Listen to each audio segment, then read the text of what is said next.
Go!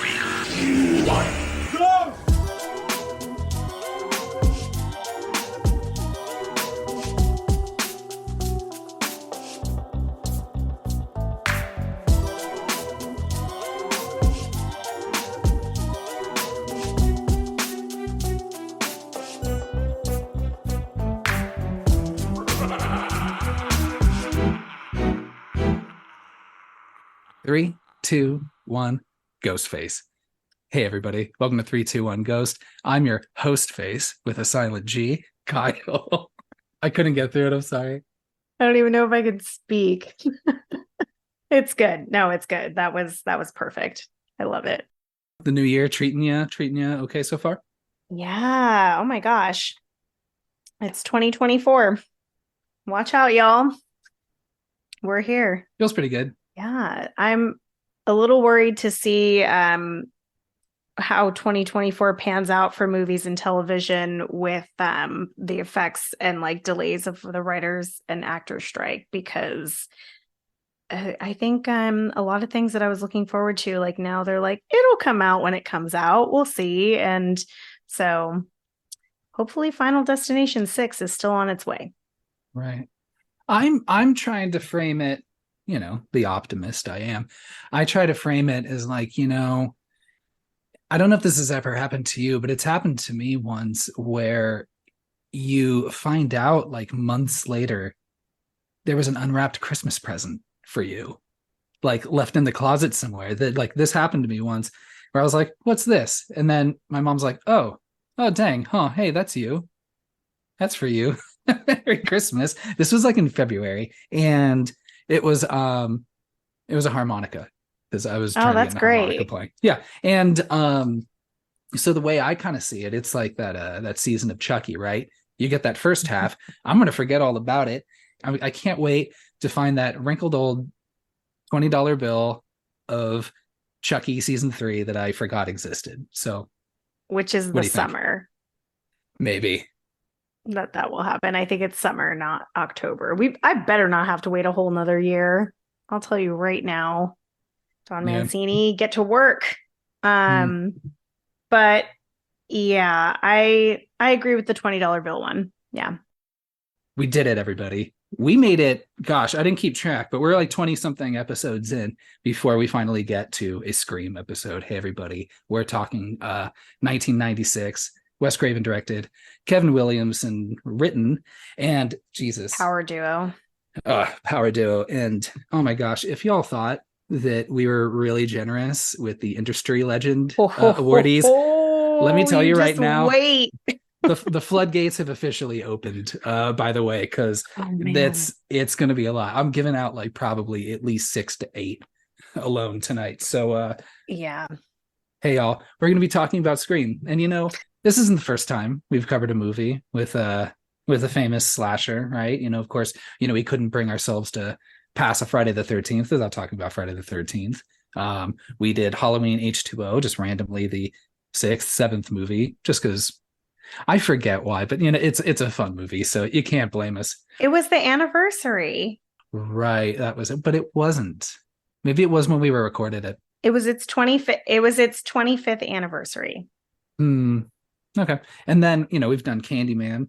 And then, of course, any sort of themes that we've been doing are honestly purely incidental and just kind of as we go. We were doing Invitation, we were doing Ready or Not. And I was like, we'll just do dinner party movies for the next couple weeks. And we did. And then usually it's, we watch Hereditary and then we're like, we need more Toni Collette. What can we do? We just did Fright Night. We don't want to do the remake. So here we are. So y'all got an extra Christmas movie just because we love Toni Collette so much. Spoiler alert. And apparently everyone else does too. She gets a pretty positive reaction. As they should. But what's unique about this and what we're really excited about, being the very organized duo that we are, this is going to be the first of, at least 6 episodes we're going to be doing over the next 6 months. We're going to do a Scream movie every month. Just start it off with a bang, and we're going to be starting off the year with 1996's Scream. So now I'm going to lob it back over to you, co-host, and I want you to lay down some rules responsibilities, some expectations, some guidelines. Well, first, I would like to celebrate us and give ourselves a big pat on the back for just starting a new year being more organized and planning things ahead. But also, I'm also going to give us a pat on the back for not letting a schedule just like rule us. Like, would you all rather that we schedule things like 6 months in advance and then we get there and we're like, I'm not even in the mood to watch this movie or talk about this movie? Like, I think that's what works, is that some of it's on a whim, some of it's a little bit planned, but one thing is for certain, we will always be in the mood to watch a Scream movie and talk about it. I think all of us can agree that's a would you rather that we'd be happy to partake in. Yeah. Yeah, absolutely. So this was an easy choice, and we both love these movies so much. So this will be a nice and easy way for us to guide all of you to watch it. So whether or not you've seen all of the Scream movies, some of the Scream movies, or you're watching them for the first time with us as we go along, something that is very important is that you watch the movies before we talk about them, because we don't want to spoil anything. We don't want to ruin anything for you, and we're going to try our best. But if you haven't watched these movies, you need to watch all of them, because this is it's probably my favorite franchise. I don't know. Maybe. Okay. Are you ready for a certain set of rules that we must abide by for this journey? I'm ready. I'm wearing a green t-shirt, since you all can't see me. Get out of here. I'm throwing popcorn at you from the couch across the way. Okay. So here's our rules. They're easy. So we're going to cover one Scream movie per month. So obviously they're going to be in chronological order. This is the hard part. We cannot spoil any future movies. So today we're only talking about Scream 1996. So we will not be discussing any other future movies in any way, shape, or form. Okay. It might be tough. The other piece of that is, say we're on Scream 3, we can still talk about 1, 2, and 3 and compare and talk about character growth and all of those things and look back. We just can't go forward. The other, actually, maybe that's my only rule. That's the only rules. Okay, then there's more of the how we're going to lay this out. So as we go along, we're also going to rank the movies. So whatever movies we've talked about are the only ones that we can rank, as well as the killers in the franchise. So as we go through each movie, we can add a killer and then rank them like so. So this one won't be big on the rankings, obviously, because we're only one movie in. Do you feel clear on these rules, Kyle? I think that sounds good. I like the fluidity of it. Did I explain them well? I think so. I think that was very thorough. Oh, great. So you're saying that we watch Scream. Mm-hmm. It's going to be 1 out of 1. Yeah. Right? So we just got Easy. the 1. There you go. Now, do we still give boo scores? Yes. Still giving boo scores. Okay. And I mean, that can complicate things in a way, but I hope that you agree with me when I say this statement. I don't think there's a bad Scream movie. That is true. I wasn't Yeah, that's true. Gosh. The suspense. So inevitably, but since Scream is going to be my number 1, because I only have the 1 out of 1, and when we inevitably do Scream 3, and I'm like, Scream 3 is the best Scream ever, because it's not. It might be. You never know. I'm just saying hypothetically.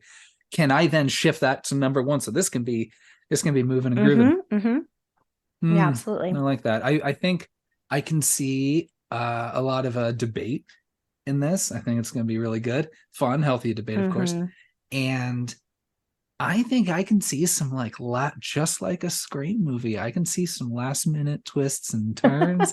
You never know. Maybe I'm just going to come out of nowhere and just say they're all fucking 5 boos. Well, that's the thing. I do feel like these movies might be rated on a curve a little bit. Like, if it's in this franchise, I'm probably going to rate it higher, even if there's other movies that maybe I like just equally as much. So keep that in mind. And I think we'll agree for the most part on our film rankings. Like there's only one or two that maybe I feel a little iffy on. Where I think we might disagree, and I could be wrong about that too, is killer rankings. So I think that will be interesting and a little bit more intricate as we go. Aren't you all not just completely enthralled by the drama that we are presenting to you now? I am very excited, and I'm very excited for y'all too. And this is why we only do it once a month, because I think it's just going to get so wild that we're going to need a few weeks to come down. We're going to need some time to simmer down all the heated opinions. Yeah, and don't worry. we've got some tasty nuggets in between, so don't worry. Anyone who for some fucking dumb reason isn't a Scream fan, we're gonna have plenty for you still. Don't even worry about it. But I'm really excited about this, and then who knows, maybe at the end of this journey, we open it up and see where we go next from here. If we want to do like what big franchise we want to tackle. Now there's a few that we haven't done any from. And that's intentional, I think, too. Maybe, or maybe we're pretty clever. I don't know, but I don't think that's what so. I feel very clear. I feel very confident in this, and I'm ready to proceed and dive into Scream. What do you think? Do we want to talk about Wes Craven for a minute? I mean, he's going to be certainly part of it. Yeah, we can start with him. But I mean that may have been on your list already. But I feel like there's an important, I don't know. So Wes Craven is very, very important to me personally, because he was the first director, like as a kid, that I realized existed, and then also that I was very drawn to everything that he was doing and really enjoyed what he does. So he holds a special place in my heart, not just because he's created some of my favorite films ever, but also because it's just the way that his mind works and the characters that he made come alive are just amazing. And he has a lot of movies that we won't talk about, but a lot that we will. You mean like the what's that werewolf one with Christina Ricci? Oh, Cursed. You know what? I haven't watched that movie in a long time, but I kind of like it. So I might need to revisit it and then decide if I want to make you watch it and talk about it. Maybe we just kind of do an offshoot from here and just do Wes Craven movies, and maybe including Music of the Heart. That'd be a fun one. Okay. With Meryl Streep. Okay. It's not a horror movie, but it'd be an opportunity to do more Meryl Streep. We're not going to do that. No, absolutely. And I mean, Joshua Jackson is in Cursed. That's true. Yeah, no, Wes Craven, absolutely. Geez, one of my earliest memories of being very terrified is Nightmare on Elm Street. Oh, for sure. Which I mean, even came out a few years before I was born, but I just remember watching that way too young, 4 or 5 years old, and just same. Freddy's fucking terrifying. Love Wes Craven playing Freddy, the janitor, this time in Scream. It was very, very dumb. I don't harder at that. Maybe the Wes Carpenter flick. Maybe that was a little bit more of an eye roll, but I did love it. Yeah. And yeah, I mean, so I think let's just dole out our first industry legend, fucking honoree for the night right now with Wes Craven. Have we extended it? Hell yeah. Have we extended it to directors and writers? Spoiler alert. No, but if there was a time to do it, now is that time. Right now. Absolutely. Hell yeah. Industry legend, Wes Craven. Rest in peace. Love you, man. Yeah. Also, there's a loophole here because he is on screen as a character. So he's got an acting credit there. Yeah. That should be enough for an industry legend title. There you go. So, yeah. And he's probably in something, maybe he shows up in something else. You never know. Yeah. Gosh. Again, these are our rules.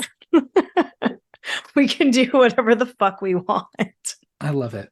Gosh, this movie came out in 1996. Can you believe This Good movie year. borrows so much from, or at least, it name checks a lot of movies, but really more directly borrows from Halloween. I Mm. was thinking about it. Just I'm not going to do the math in my head. I think it's like a year or two off, but the distance in time between Halloween and Scream, and from Scream to now, it's about the same. Don't do that. I know. Why would you say that? Yeah, just to That's terrible. show you just the cold death stare of time. Yeah, So but for all the young people listening, this was like when we were watching movies from the 70s as kids. yeah, pretty much. And that Yeah. makes sense. It's just like, just how, and you can tell just how overly lit the whole thing is. It's very lovely. But the Hmm. movie is terrifying. But let me back up a little bit. Written by Kevin Williamson, Oh, who, gosh, I mean, yes. any late 90s slasher fan, is certainly going to know that name. Please, Dawson's Creek. We're huge fans Whew. here. So, Yeah. and We just need to find the time to start that podcast off to the side. yeah, 321 Creek. We'll get there. But after this, once we've covered every horror movie that exists, Creek, and just do those episodes. Deal. Yeah, I mean, this shit's fire. I mean, the language is a little is as corny as some of this dialogue is, and as much of the, you know, very high level type of English that these children are speaking, Seriously. is a little goofy. I don't think even adults don't talk to each other like that. So No. is it believable? No, but honestly, it just, I'm okay with it. I think so. I love it. It just really, it's fun, and it's like how nobody talked the way they did during Shakespeare all the time, because he wrote it, to like have like a flair to it. He wrote the words to have more. I mean, well, allegedly, right? Some people say Shakespeare, didn't write his own shit, but it's more just to kind of have a pattern. It's like fun stuff to say. It doesn't have to be necessarily how people really talk in real life.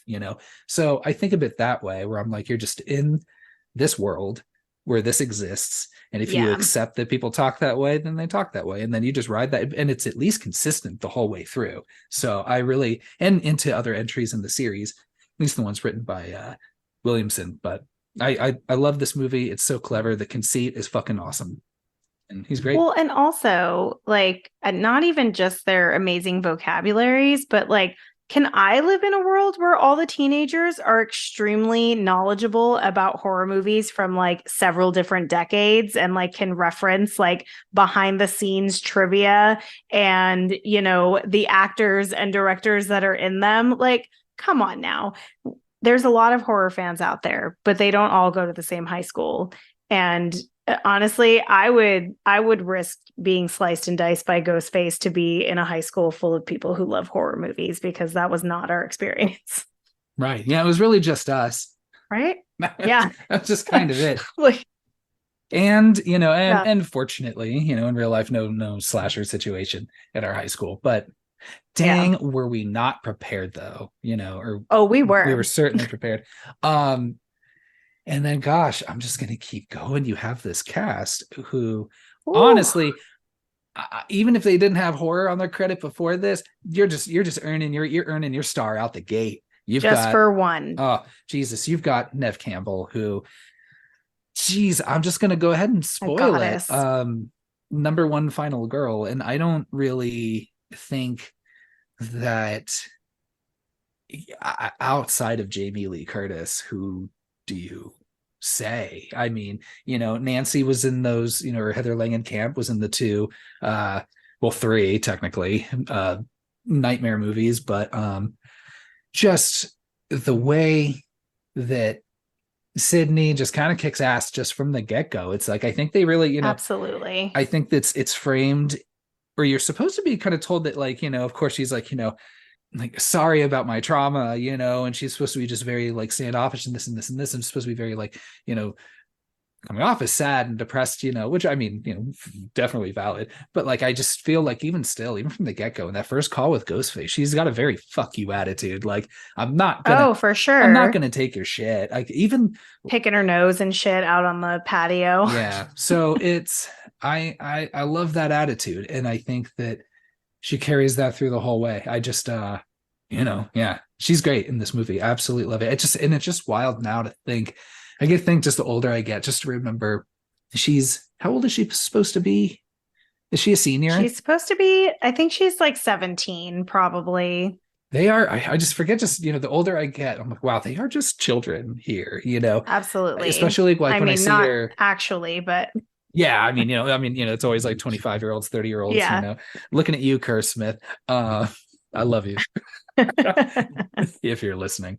Um, and I don't know. Yeah, it's she's so cool. And just at the end when, it couldn't be enough that she fights back, right, against Billy Hmm. Stu. Spoiler alert. You've hopefully seen the movie. But it's like not only that, she has to be fucking kind of sadistic about it. She's like, Oh, she she's so not good. only does she run off and fucking leave, but then she's like, no, I'm gonna put on that mask. I'm gonna run Hmm. over to my dad. Even don't even bother untying him. I'm just gonna take that voice changer out of his pocket. I'm gonna fuck with them a Yeah, she little just bit. shoved him right in the closet, tied up, taped Yeah, up, was like, I got shit to do, Dad. yeah, I'm gonna handle this right now. And then he's gonna be like, "You're a Yeah, child. Untie me right now." And yeah, but still, just that like don't give a fuck whole time through, even when he fucking pops back up, just pop right in the fucking head. Not in my movie, bitch. Not in my movie. I love it from fucking A to Z. She is absolutely stunning in this yeah. movie. What do you think? Obviously, I agree. Sydney's definitely the best final girl. She's the most consistent. She's like, even when she's trying to figure out what's going on, like you said, she's sassy and great from the get-go. She has some amazing burns whenever she's on the phone with Ghostface, from this movie to like, any others, which see, I'm already fucking up. But I love when she calls Billy a pansy ass mama's boy. Like, what a good burn for someone. Um yeah, and she's also very aware of horror movies. Like, so she's very well versed in that, and you know, yeah, she just makes light of a very shitty situation. And Sydney had trauma before elevated horror tried to make it its thing. So, you know what? Sydney started an amazing trend, and Homegirl knows how to deal with a fucked up situation, because people are telling her she shouldn't be grieving her mother, who was, as Gail Weathers would say, brutally murdered. Like, and people are like, it's been a year, Sydney. Like, can you get over that, please? And you're like, what? I'm sorry, what? Yeah, look, She's a perfect character, really. I love that. I love calling out the elevated horror. Bitch, we're already elevated up here. We already got your trauma that you need. We I already never got come your down. we already got your fun little motif on pain, violence, whatever. And I'm gonna take an even hotter take, just because I can. sure, it's your podcast. This movie to me is what elevated horror is, because it checks all the boxes. It's scary, it's funny, the characters are interesting and lovable. It's got a sad backstory. It sets up a whole franchise. Like, it's perfect. This to me is what horror is in its like best version of itself. You have a high body count as well throughout the whole movie. It opens up a million different doors of what horror could be. Like, this was like meta horror, like them even being aware that horror movies existed, and like, horror movie tropes, like that, I think itself was so important. And even if the technology is very outdated, cellular telephones, like it's such a fun way to just to do horror. So in my mind, like this is what I view as elevated horror because it's a perfect fucking movie. Like it doesn't have to be full of grief and sadness and trauma and all of those things. And it still is, and still is fun. That's all I gotta say about that. I think it takes, a trauma that has a bunch, of it takes a genre. Did I say trauma? It takes a genre. Yeah. it takes a genre that has a lot of biases and baked in assumptions, right? A lot of accusations of, just the gratuitous violence, gratuitous nudity, the way that women and females dying are portrayed compared to like men, and it flips the script on a lot of those things and pushes it and expands it and makes and really changed slashers going forward. So it's like in that regard, like yes, I mean it really does kind of push boundaries, transcend them. I don't know, but it's, and then like we see, just like we talked about with Urban Legend, or I Know What You Did Last Summer, or anything else, or even just Wes Craven movies after that, like yeah.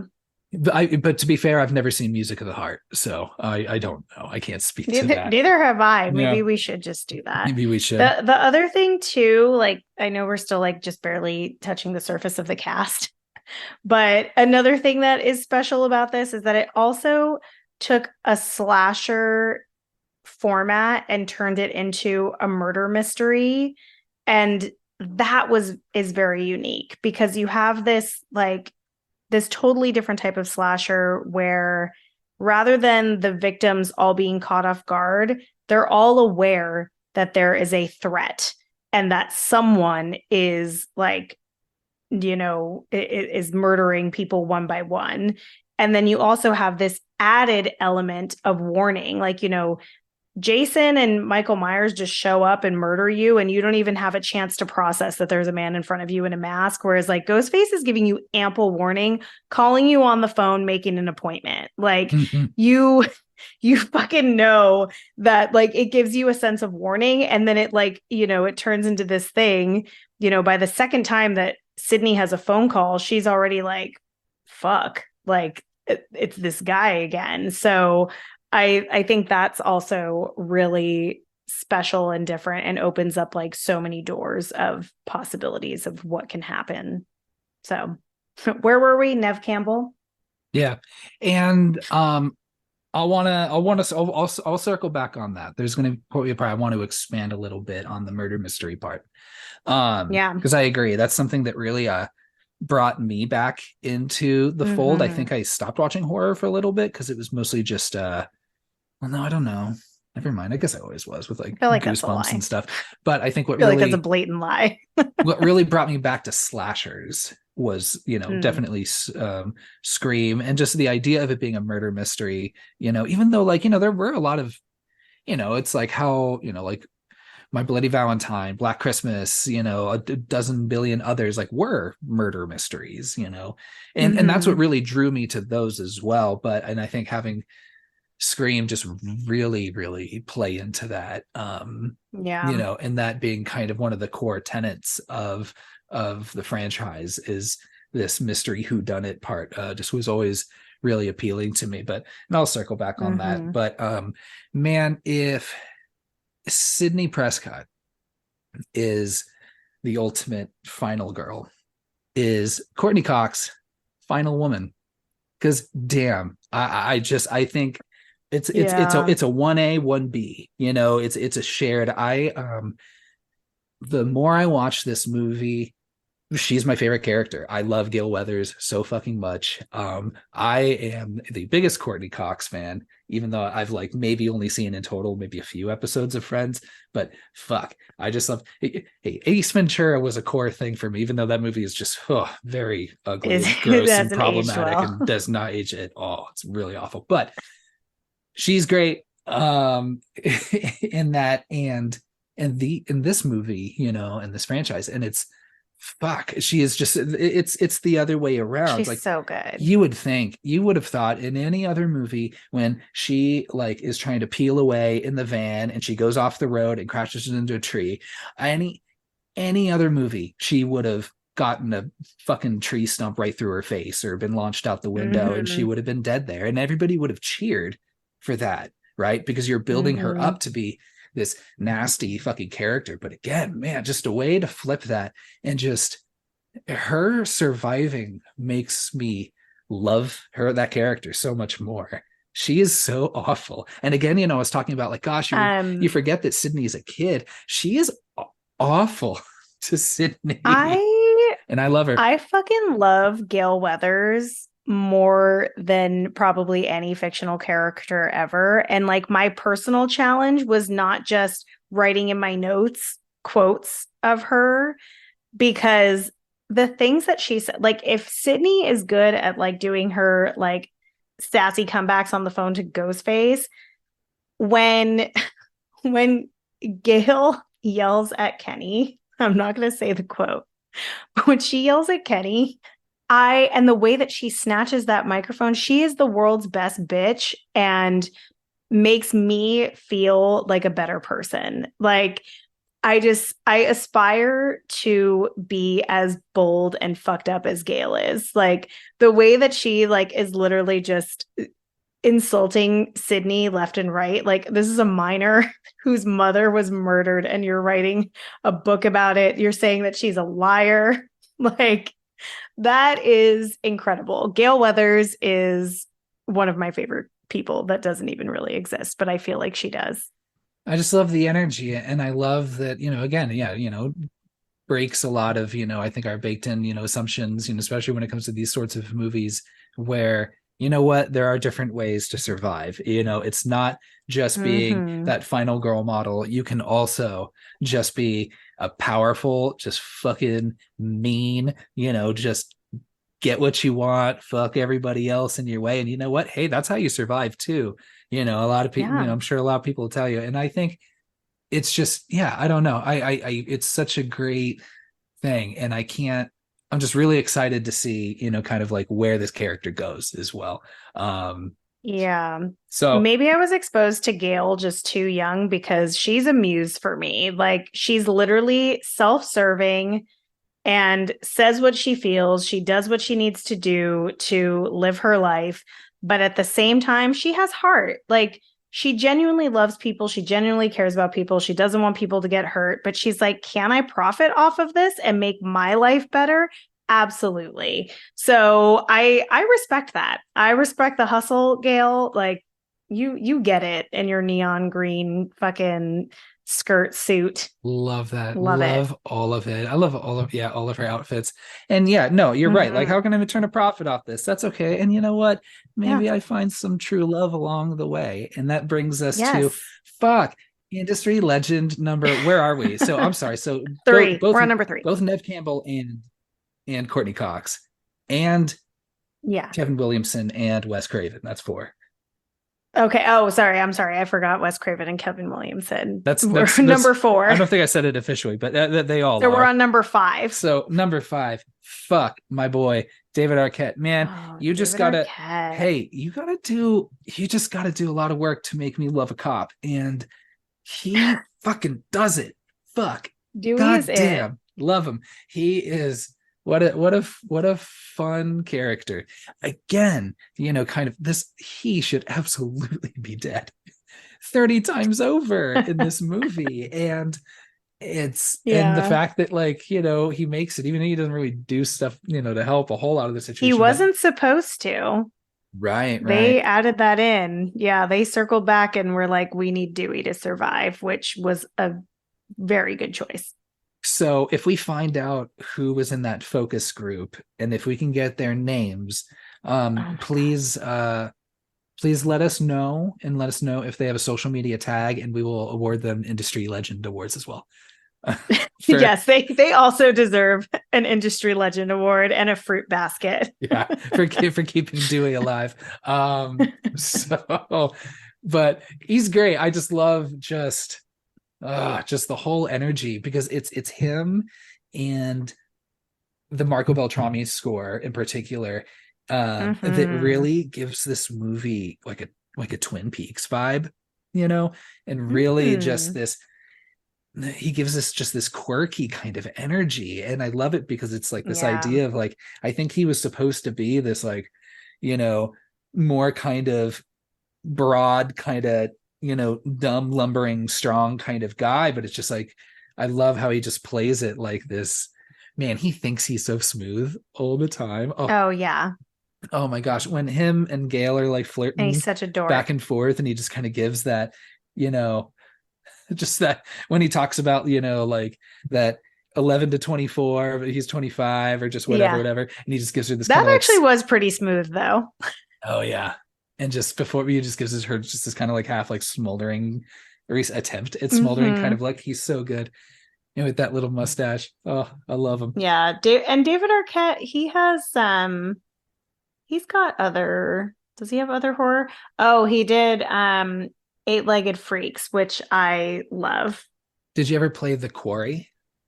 No, cousin Vinny keeps getting on me about that, saying I should play it, and I think I need to do it. Does he do voice Yeah, acting? he's a character in it. It's no, it Love that. stars him, Ted Raimi, and Lynn Shay. Lynn Shay is in there, yeah. Yeah, and then some other people too, Yeah. that are some known actors. But it's really fun. I won't spoil any of it, Yeah, but don't. that's great. Maybe we do a Quarry episode. Is the people from made I'd play it for that. yeah, people that made Until Dawn, which is also very fun, also starring a Scream alumni. Not this Scream, Hmm. but I can't mention other. I'm already breaking the rules. Does that count? Yeah. So, Yeah, we both did like a little taste of it. So yeah, let's not fly too close to the sun. I know. Um, so okay, so where are we at? Like, I just want to like just talk, you know, just give David some Arquette. time to just kind of talk about, you know, especially Hmm. all the industry legends in this movie. But yeah, David Yeah. Arquette, man, I love that energy. I love, um, you know, just my heart breaks for him because you know I think he's just trying to be a good guy. He's just trying to be a good brother and a good friend, even though just Hmm. hate him, just berates him constantly. Um, Oh yeah. yeah, he's just so much fun. I just love the energy that he brings because it does Yeah. definitely add some levity to the movie. I think a lot of Hmm. your kind of comic relief comes from him, and Yeah. And it's not like so in your face. Like it's very, it's like subtle, but not, if that makes sense. Like when you're watching him and the sheriff have their conversation, and every time the sheriff takes a drag of his cigarette, Dewey takes a lick of his ice cream. And like just something as subtle as that, like that shit's hilarious and just shows like his like youth and innocence and just general buffoonery that, he's not like jaded yet. Like he's so sweet.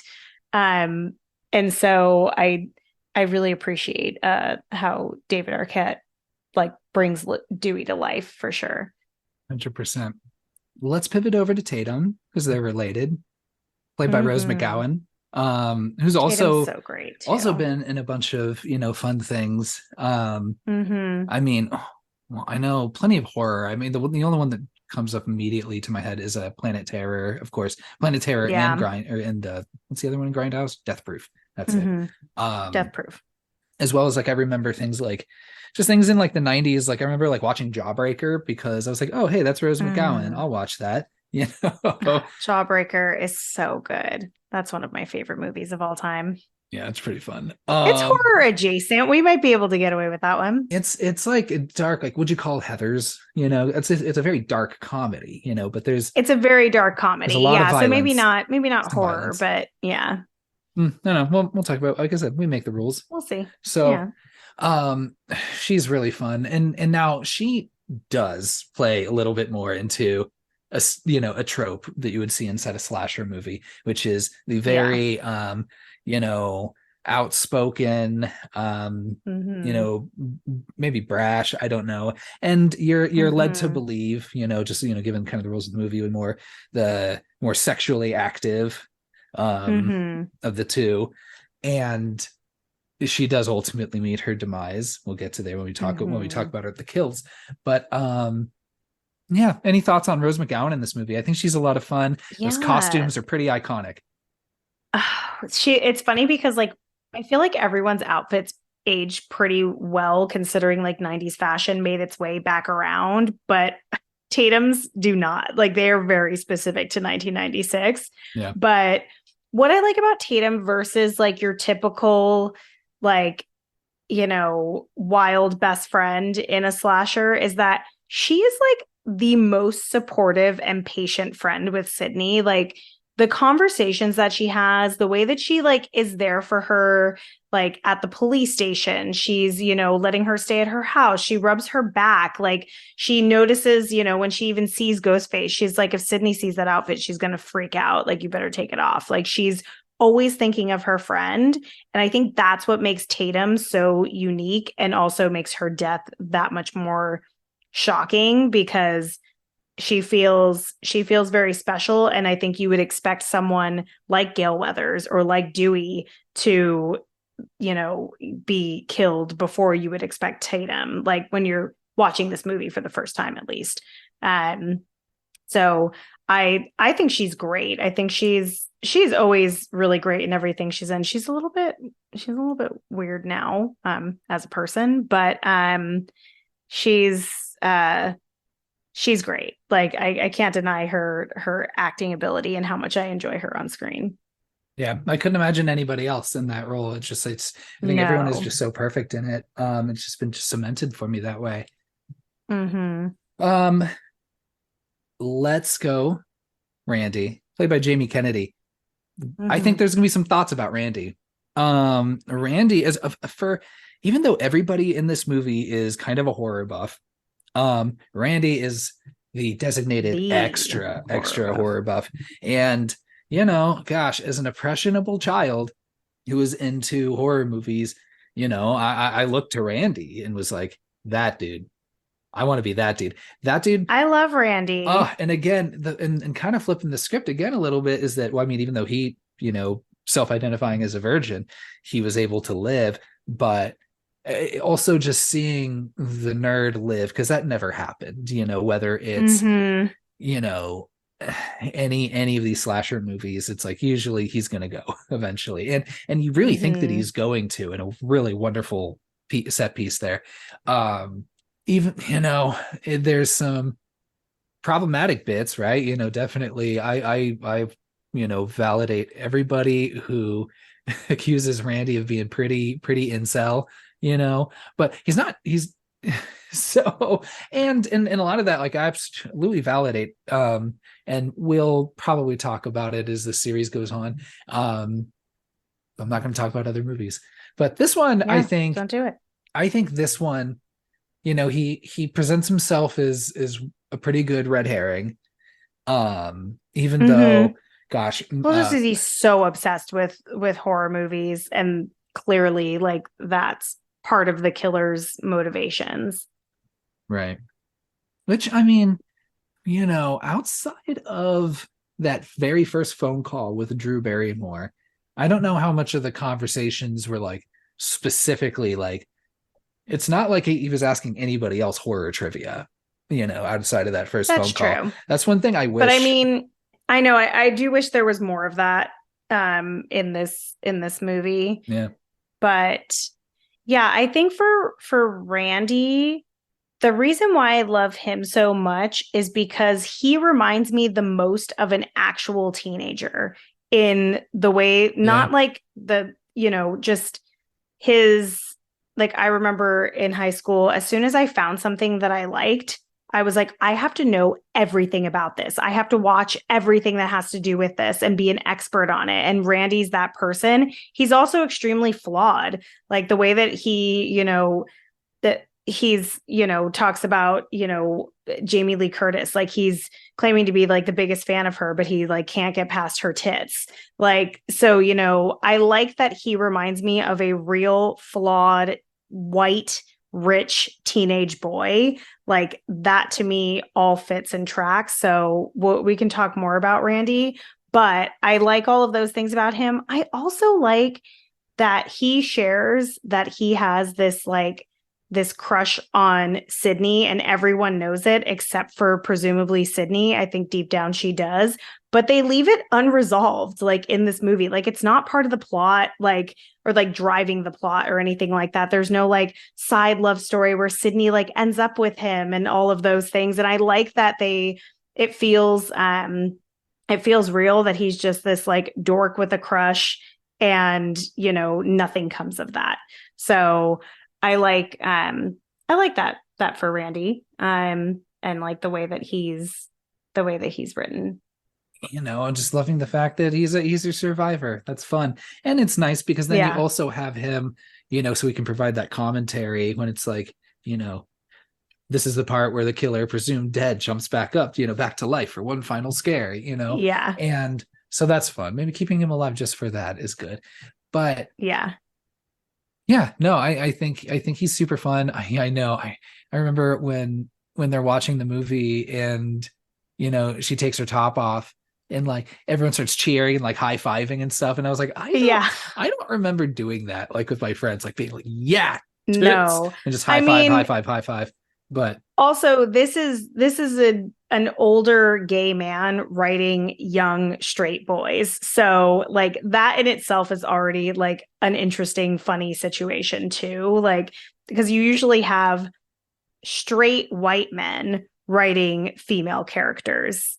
And so, when you have it like this, like other different version of that, what I'm saying is there's not enough women writing or like known for their writing for these characters. But yeah, I think that's really interesting and kind of fun because no one was high-fiving when like boobs were showing. Like if you wanted to see boobs, like you could find ways to see boobs even before the internet was a bustling metropolis like it is now. So I don't think anyone was high-fiving about boobs.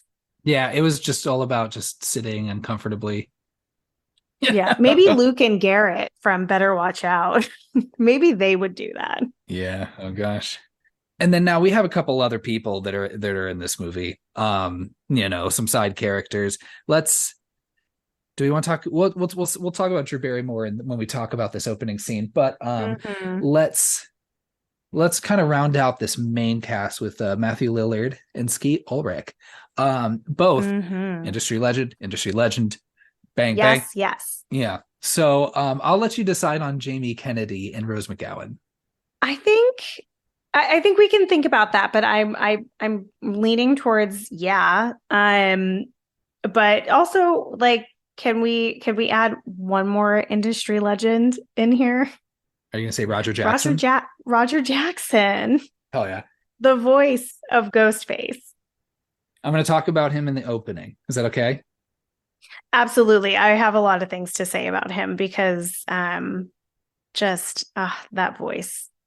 Honestly, it's quite sexy, but we'll get to that. That's what I was going to talk about. But yeah, we'll get. Oh, yeah. Okay, good. We're on the same page. I think without getting too deep into Matthew Lillard and Skeet Ulrich, because we can talk about them throughout the movie and like their behavior, and hopefully we have some space in the conversation for the possibly romantic feeling undertones of Billy and Stu's relationship, because that I think is important.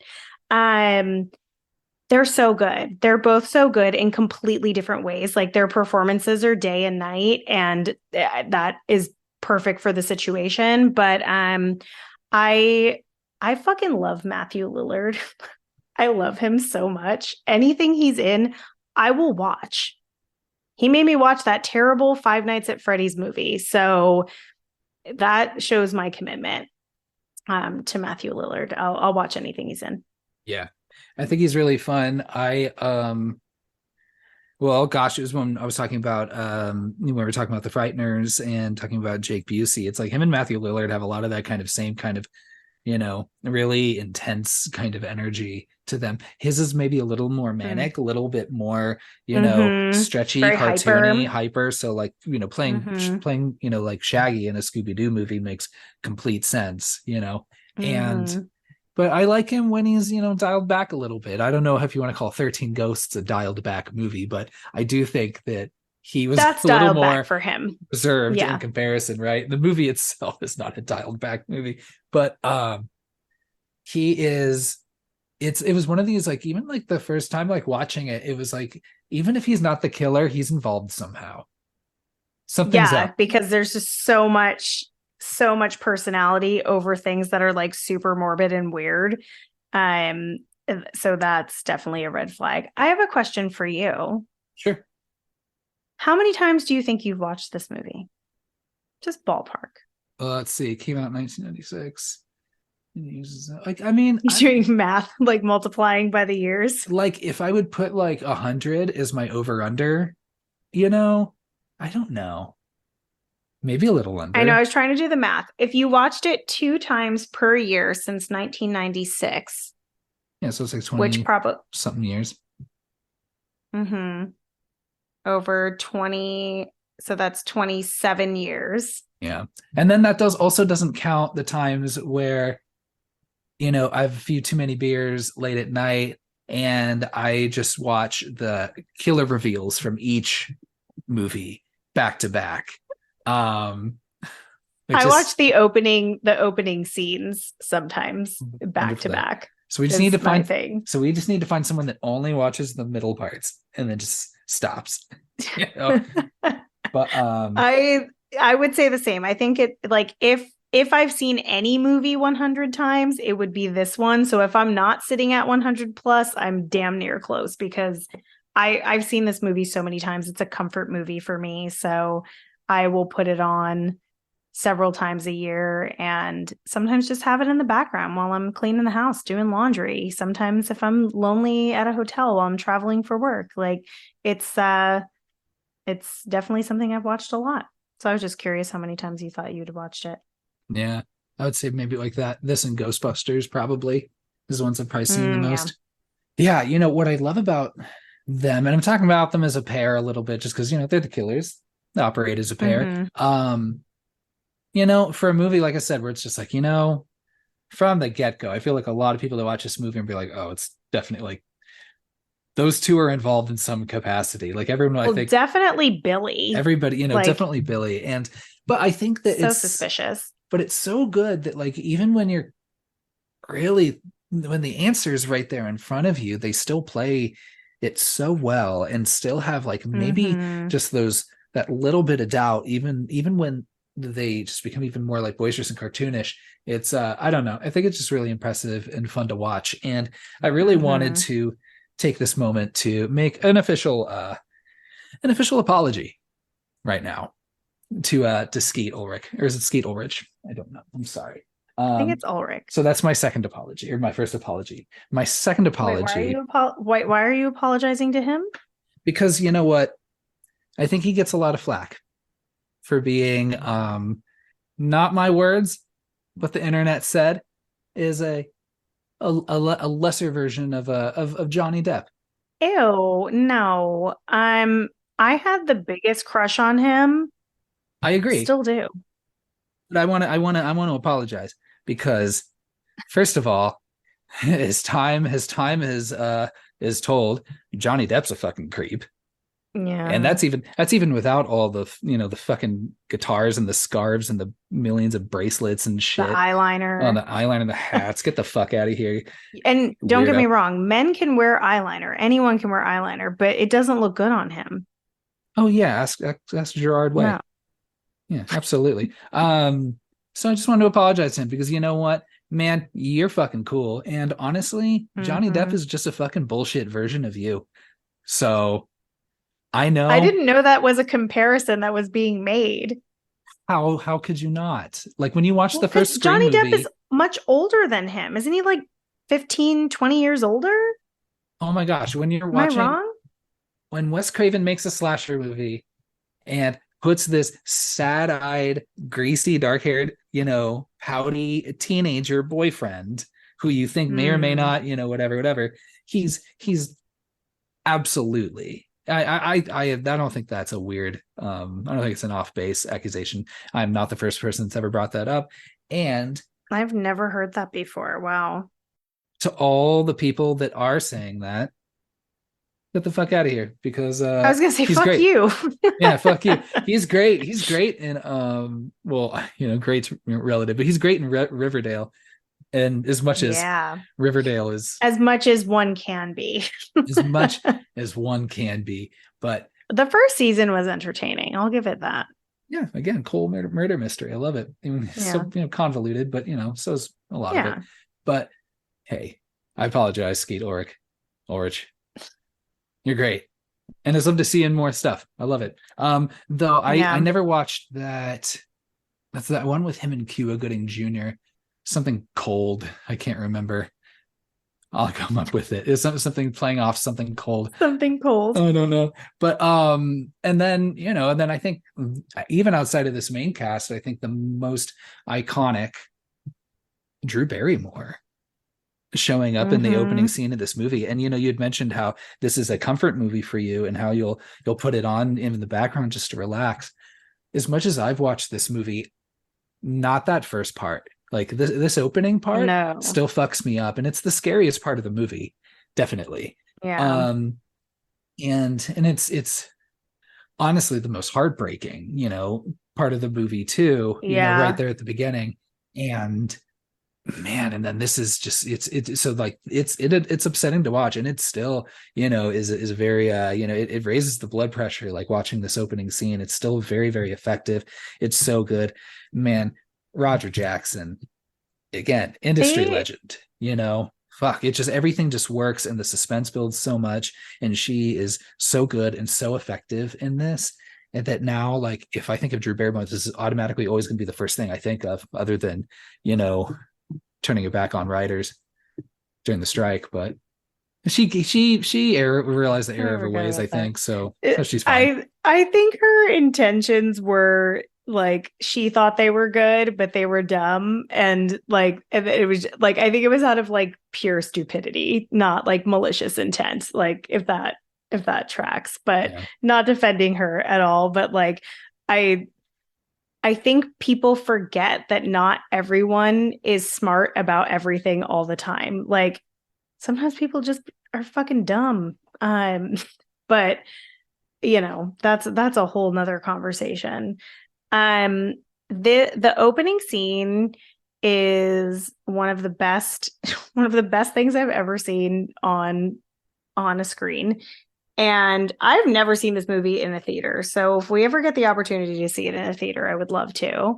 But what I really appreciate about the opening, it feels like it's definitely part of this movie, but it also feels like its own movie. Like you could just watch that opening scene independently and feel like you watched a short film.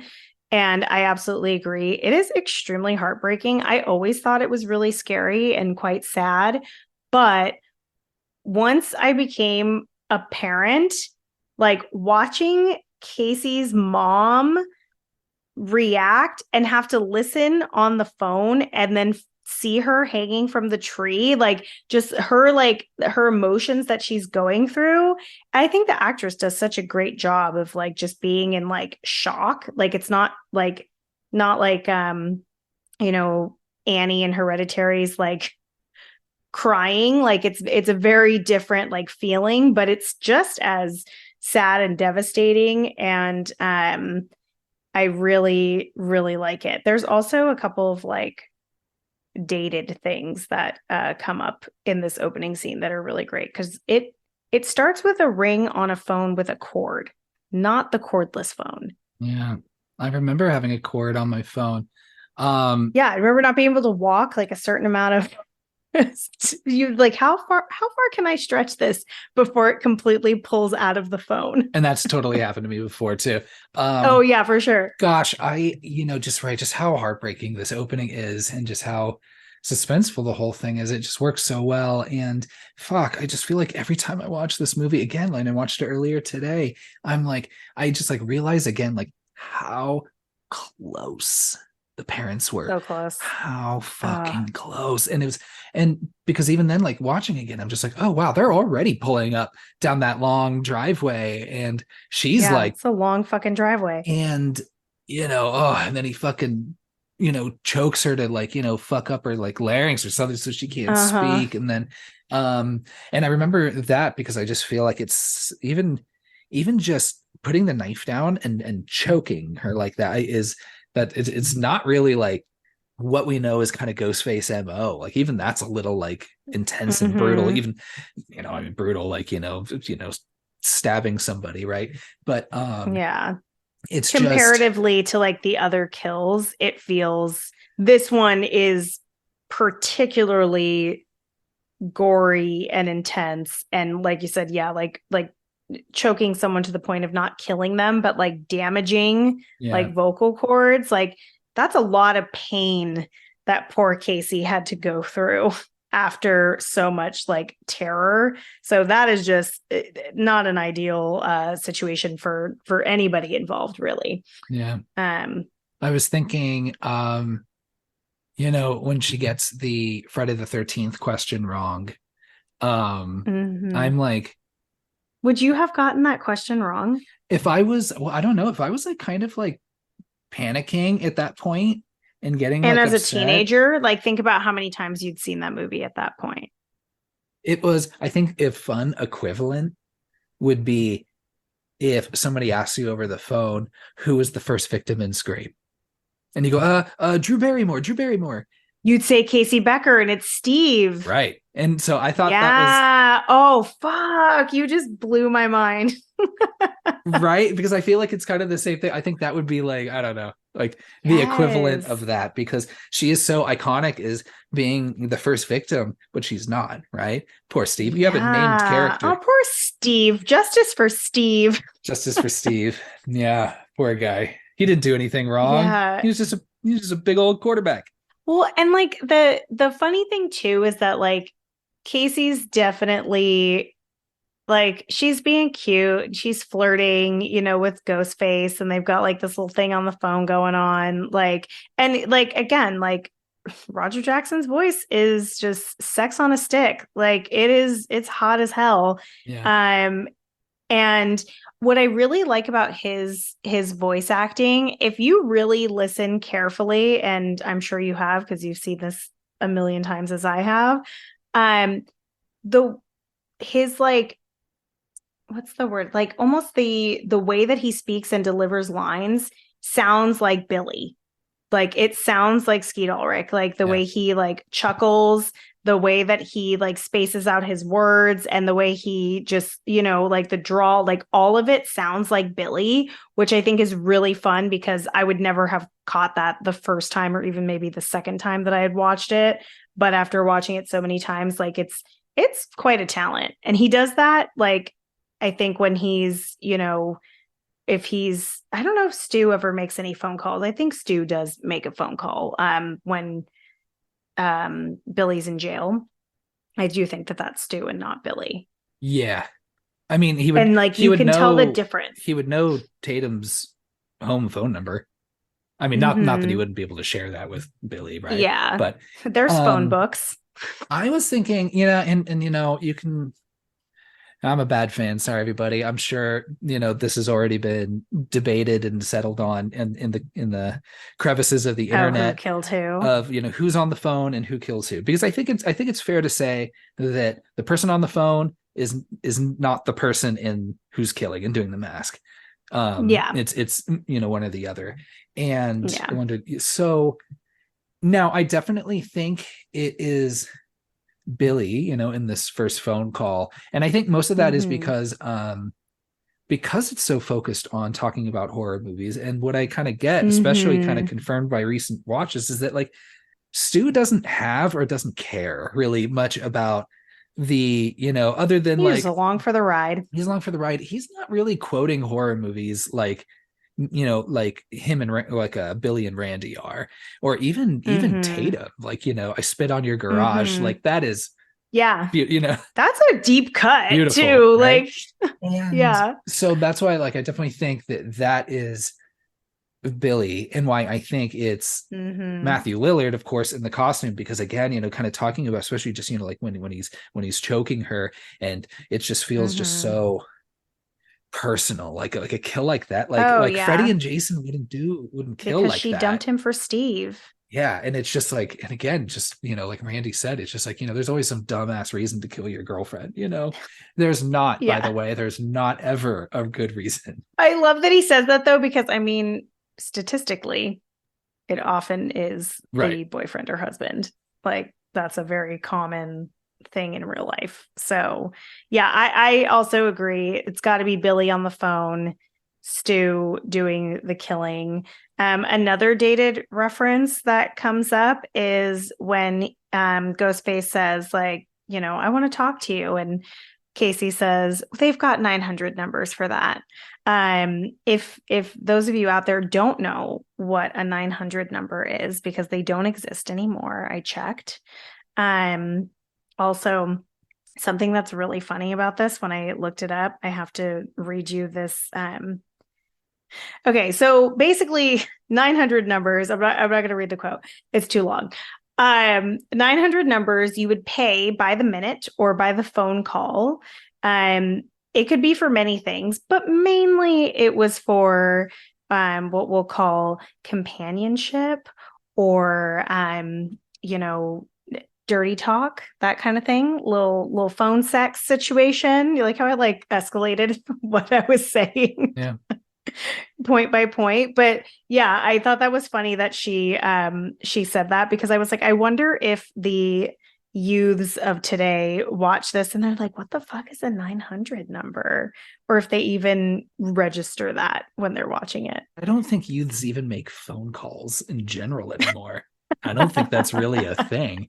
Yeah, that's true. Let alone That's true. 900 numbers. So Yeah. no, that's pretty good. Gosh, good on, they must have known ahead of time that they were planning on watching scary movies, because boy, did that work out really well to kind of set up that whole conceit and that whole conversation and really set the whole thing Yeah, forward. I wonder if it was like, he would have found a different way to bring it up. that's what I was thinking. I was like, is he, I mean, clear it's the first one, but I think it's fun to kind of think, it's like, is he a diehard horror movie fan and he wants to do this like a movie and like a scary movie, which he does. Mm-hmm. Or is he just a big horror movie fan? And then she starts saying like, oh, I'm watching a scary movie. And then that conversation just kind of comes organically. And then after they kill Eric, they're like, because nobody else knows about the scary movie bit of this yet. Yeah. I'm sure they were just talking afterwards being like, this is kind of fun. Actually, let's kind of keep up this conceit. Let's do it like a horror movie. This could be actually pretty fun. Yeah. Let's make it a thing. Let's start killing some random people. And then that, if it wasn't for Casey and Steve wanting to watch, and they didn't say what movie they were going to watch. They had a couple Yeah. videos of scary movies, but she never said what they were going to watch that night. But maybe that has set the whole thing in motion. It's a very I know. very wobbly defense, but I thought it was pretty Imagine fun. how red his face would have been if he said, "Do you like scary movies?" And she's like, "No, as my boyfriend's into them. I don't really care. I'd much rather be watching a Meg Ryan movie." Yeah, like what if she was like, we're watching Schindler's List? It's like, that's a horror movie in Well, I mean, itself, obviously, really. based on very horrifying things, but also just the idea, like, just to throw him off, to be like, I haven't seen that one.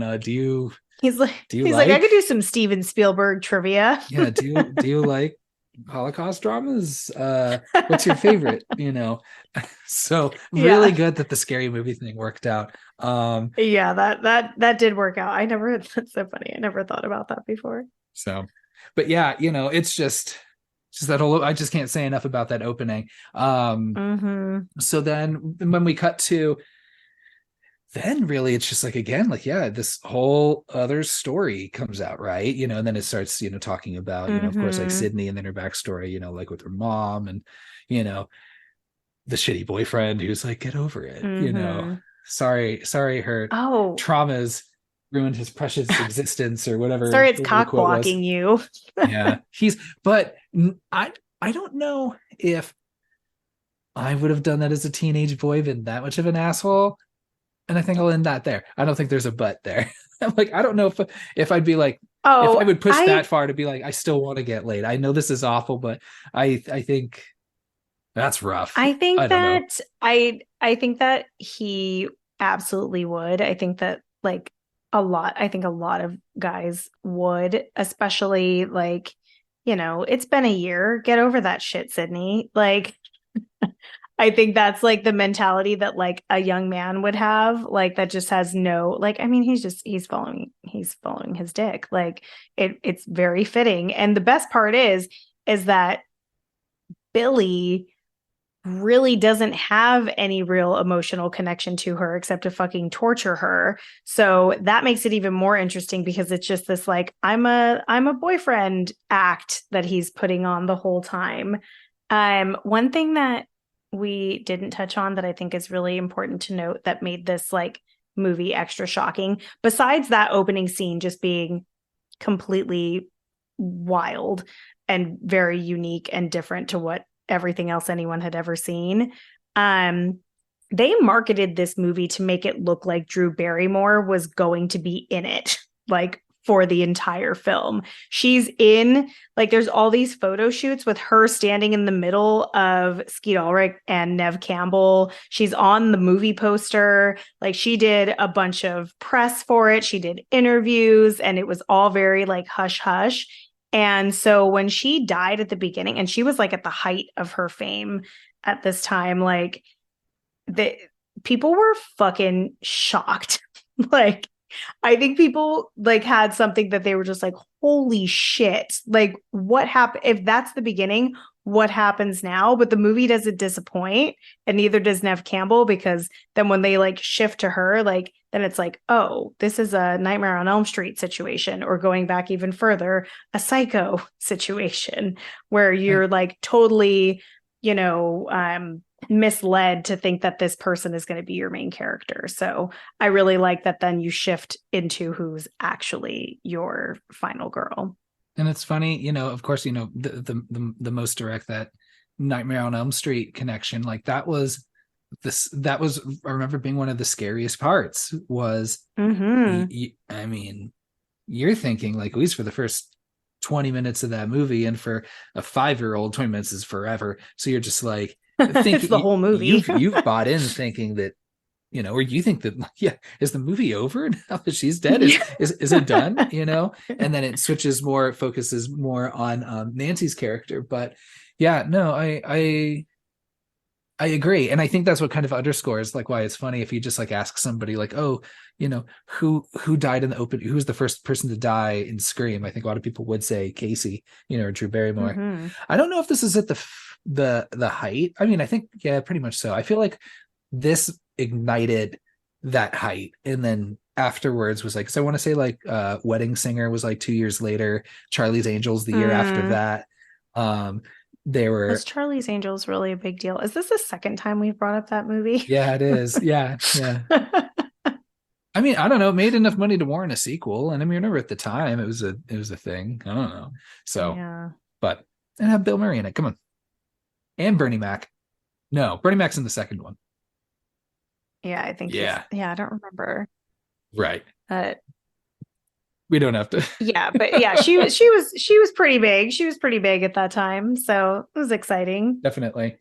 Like, I mean, we're presuming that. Oh yeah, we know actually. Like, Sydney's dad is totally kidnapped behind the scenes because he's wearing the same clothes when he. Like, I think he's wearing the same outfit when he like chats with her at the door as he is when he's kidnapped later, and taped up. Yeah, I wish that jean jacket he's wearing. Yeah, they love a denim jacket in this movie. So do I. Who doesn't? To be honest. Yeah. I'm not really much of a guy that puts patches on my leather jacket, but I will put pins. Or sorry, leather jacket. Sorry. Who am I? Henry Winkler? Who am I? The principal. Hey. The principal with his leather jacket in the closet. Yeah. The many giant winks in this movie. I know. I'm more of a pin. Wait, pin does Henry Winkler need an industry legend title as well? Yeah, probably. Let's give it to him. Yeah, probably. Love it. Yeah. We're just handing them out. Geez, yeah, everybody everybody, just the whole cast and that focus group. So girl in English class number 2. Industry legend.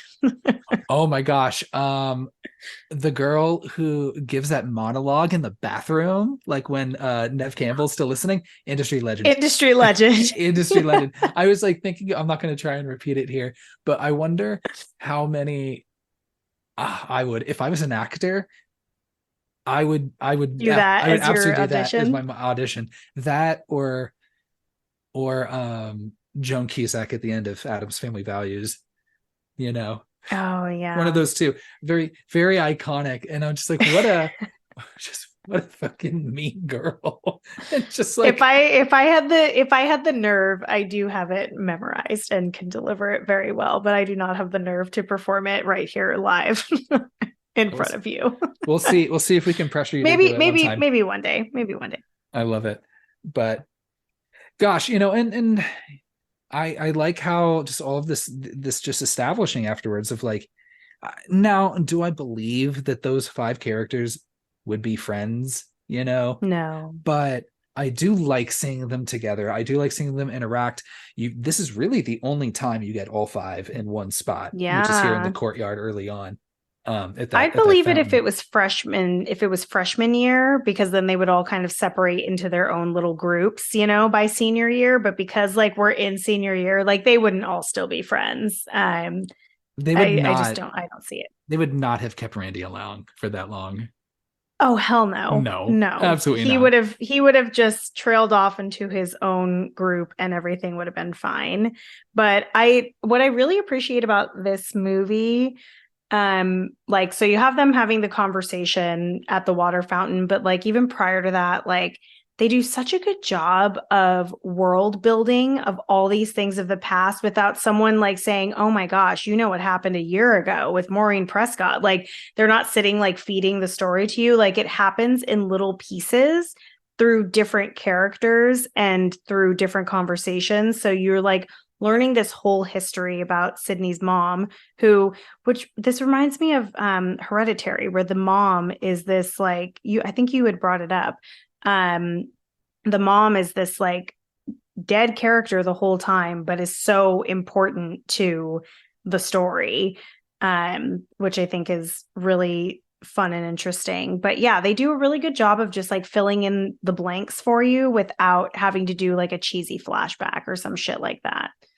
They do like a little bit of the like, well, it's not like true crime, but it's like, like newscast a little bit, and then Gale Weathers. Gale Weathers being, kind of the main kind of driving, kind of explaining a little bit of that context and how Cotton Weary kind of works into it all, which seems like all it is a red herring, but really does set a foundation kind of going forward as well of, and, for better or worse, how, well, we'll talk about that as we go on to the other movies, just the integration of just, just Maureen Prescott being like this presence, a very heavy presence throughout the entire movie. But without, I mean, all you see is like the photo that's shown quick during like the newscast, and yeah, I don't know. I think industry legend, right? Maureen Prescott. Yeah, whoever plays Maureen Prescott. Sorry, I don't know. I know. Industry I don't know the legend. actress's name. You got it. It's yours. I am drunk off power tonight. So, and I'm going to use it. Giddy. I'm going to use it for nefarious purposes, and for that, I'm just just offering my industry legend awards. So, but again, yeah, I like the way everybody interacts, and again, this is all Kevin Williamson a lot, well, and the actors, right? But and the directors and everything, but like just even this, back and forth is kind of, very high level vocabulary as it is, it's just very energetic. I definitely see how, they're not friends, but they can be friendly, but I also like that it's like, maybe there were cliques like this in high school where it's like, a little bit like frenemies, a little bit. We're just like, yeah, Randy's part of the group, but like also Billy and Stu like aren't friends with Randy. I mean, well, Stu maybe it's just so they can shit on him, like Right. they just have to, have somebody to make themselves feel better. So they just kind of treat him shitty. But he's pretty annoying, like the way that he just, is making a joke of, Casey Becker's death. And it's like, you have a friend who has a mother who was just murdered last year, and yet you're still making jokes. Like him and Stu are just going back and forth about it. And I think that's where like Billy is just so suspicious this entire movie. Like the way he says, he's like, I didn't kill anybody when Stu says that. And he's like, nobody said you did. Like very like it just feels like what wait, did you guys do it? Like I would be like, wait a minute, what's happening right now? And it's pretty funny where my wife was showing this to a friend who hadn't seen it. And oh, that's such a great honor. Yeah, I know. And then after that scene, she turns to her and says, are all three of them the killers? Like, is it all three of these men? Are they the killers? And it's like, yeah, well, yeah, 2 out of 3. Who acts like that? Yeah. I think that's what's so fun about this movie is that like I still think it's a perfect movie, but there's so many things that the characters do that I'm like, whoa, like that's uncalled for, because the person I think of the most, and it's like subtle but not, is Principal Hembry. And also like, are we allowed to be asking these high schoolers questions without their parents like knowing? Like they all just went to school and they're just pulling them out of class, asking them questions. That feels illegal. Well, without their parents or a lawyer, like, hold on. Like, because if they share anything, can they even fucking use that in that situation? I don't know. I'm not an expert on the law or interrogation or any of those things, but I feel like if they answered a question suspiciously and said something, like it might lead them to investigate something, but I don't think they could use that in court. Probably just not. A thought. Yeah, just a thought. But back to Principal Hembry, he's very he just stands very close to Sydney. He grabs her face like on the chin, like kind of thing. Like he rubs her back once. Like it's interesting because like even the sheriff like makes a funny face. Like he's like kind of looking at him like, what the fuck? Like after he like, holds her chin. I just don't see a principal doing that, even in the 90s. So it's one of those things where like, if 2 dumb kids go on a murder spree, sometimes, hey, obviously innocent victims, right? But also, hey, maybe that pervert's dead, so that kind of works out. Pervert on teenage girls, get out of here. Yeah, it just feels weird. Yeah, so maybe he got what was coming to him, but I think I really like the sheriff for as little of a role he plays in this. I just like his general attitude, like when he's talking to Billy's dad and he's like, check the phone records, which also takes days in 1996. It takes days. Oh yeah, like I was saying before, like are we even wholly believing in DNA yet? Like I was thinking all the times. No, I think it was still pretty fresh. Stu's just putting fingerprints on everything, and you're like, oh, okay, buddy. But yeah. I mean, it is his house. One thing I was thinking about Principal Hembry, before he dies, he brings those 2 students in, right? It's just really just berating that's the them. other thing. And expels the both of them. Yeah, but those scissors in their face. Oh yeah. I wonder about. These are the things I think about. I just think about those 2 kids because did Principal Hembry get a chance to tell anybody that those 2 were officially expelled before he was murdered? Because then I'd be those 2 kids were like, well, and Fred, in the Freddy Krueger sweater played by Wes Craven, were the last people to see Hembry alive. And if I were those 2 kids, I'd be like, yeah, he pulled us into his office and, just told us that we're just going to make the honor roll and, that he really appreciated us. They couldn't take it that far. They'd be like, he was pissed. He told us that, we're suspended. I would be like, he told us we were suspended for 4 days. Like, I was pretty upset about it. Give yourself just a quick, just a vacation from school. He's like, yeah, he said it has to be convincing. He said we needed to take off, 3, 4 whole weeks. I don't know. Just get started with summer early. School's out. Really think about our actions. Oh yeah. Jeez. And then I love that in a movie that has so many great needle drops and so much great music. Yeah, definitely love as obvious and as it is, like, playing Alice Cooper Schools Out for Summer, right? Love So it. good. Shit hits so hard. And The songs are so perfectly placed in this movie in between or like at the start of a scene. It's so good. oh yeah, I mean, probably most famously, Red Right Hand by Nick Cave and the Bad Seeds, which has really just become synonymous, The best. really known for this movie. For better or worse, I don't know what Nick Cave thinks about that, but I would hope he'd be like that. It's high praise. But He better fucking wear it with pride because I know very little about Nick Cave and it's the only song of his that I know.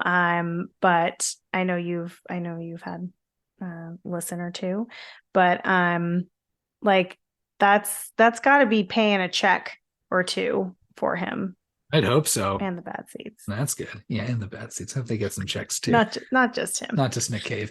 See. But see, same thing. It's like, who wrote, what song is famous for showing up in Scream? It'll be like, oh, it's from Nick Cave. And it's like, no, it's Nick Cave and the Bad Seeds. Another trick question. Yeah. So because Nick Cave has his own solo albums as well, right? Birthday Yeah. Party, then Nick Cave and the Bad Seeds, and then there's Nick Cave stuff in between. I love this movie because it introduced me to him and his music, their music. Interesting. And I I didn't know that. absolutely love Nick Cave and the Bad Seeds. I've seen them live a few times. I have certainly listened to all their Did they albums. sing Red Right Hand?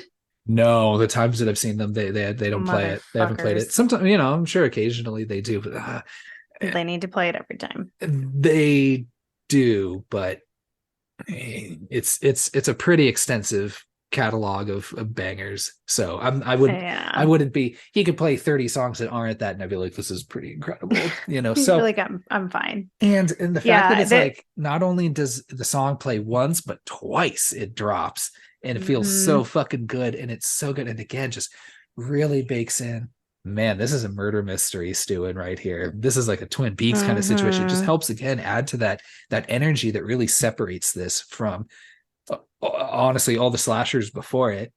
And just with that vibe, this, like, I think it just helps just create, again, you can't quantify it, but again, like the vibe of this movie it just helps. I love it so much. Sorry, what were you going to say? I also can't think of another movie, at least horror, because those are the only ones I really fully pay attention to the scores of. I can't think of another one that does such a great job of fusing together like actual like pop hits and other songs with the score. Like both are so like fitting, and even the Republica song that plays that I love, Drop Dead Gorgeous, it doesn't feel dated to me at all. One, because I still actively listen to it regularly, but also two, like, I don't know, everything just like feels right where the songs and the score are placed. And a lot of other movies, when they start a scene with a pop hit, when you watch it like even 5 years later, you're like, oh god, that song. Like, it doesn't feel that way when you watch this movie. So I think they do a really good job at that. It's funny, I fucked up on Frighteners the other week thinking that it was I went back and watched it again. You're right. It's not the original Don't Fear the Reaper that's playing. Even though, funny enough, that song's on the soundtrack too, even though I don't believe it plays during the movie. And Don't Fear the Reaper? Yeah. I was just looking it up on Spotify. It's the when Billy sneaks into Sydney's window right at the beginning. Oh, right. Yeah, and which I think is very well placed. But at the same time, like whenever I think of the closing credits of Scream, I think of the original version of Whisper to a Scream. And then I'm watching again, I'm like, oh yeah, it's that like super like jangly 90s version, like mid 90s yeah version. That's probably the one that's aged the worst, and I won't count it against them because it's in the credits and not in the like part of the film. I don't like that cover. Yeah, I think it's okay, but that's something I want to think about kind of going forward. Yeah, because I think that that's something that the Very franchise 90s. is a little known for too, is like how they do their end credits and the song choices that go over them. We'll see where It's we go. always, yeah, I think this one actually might be the best one, I agree.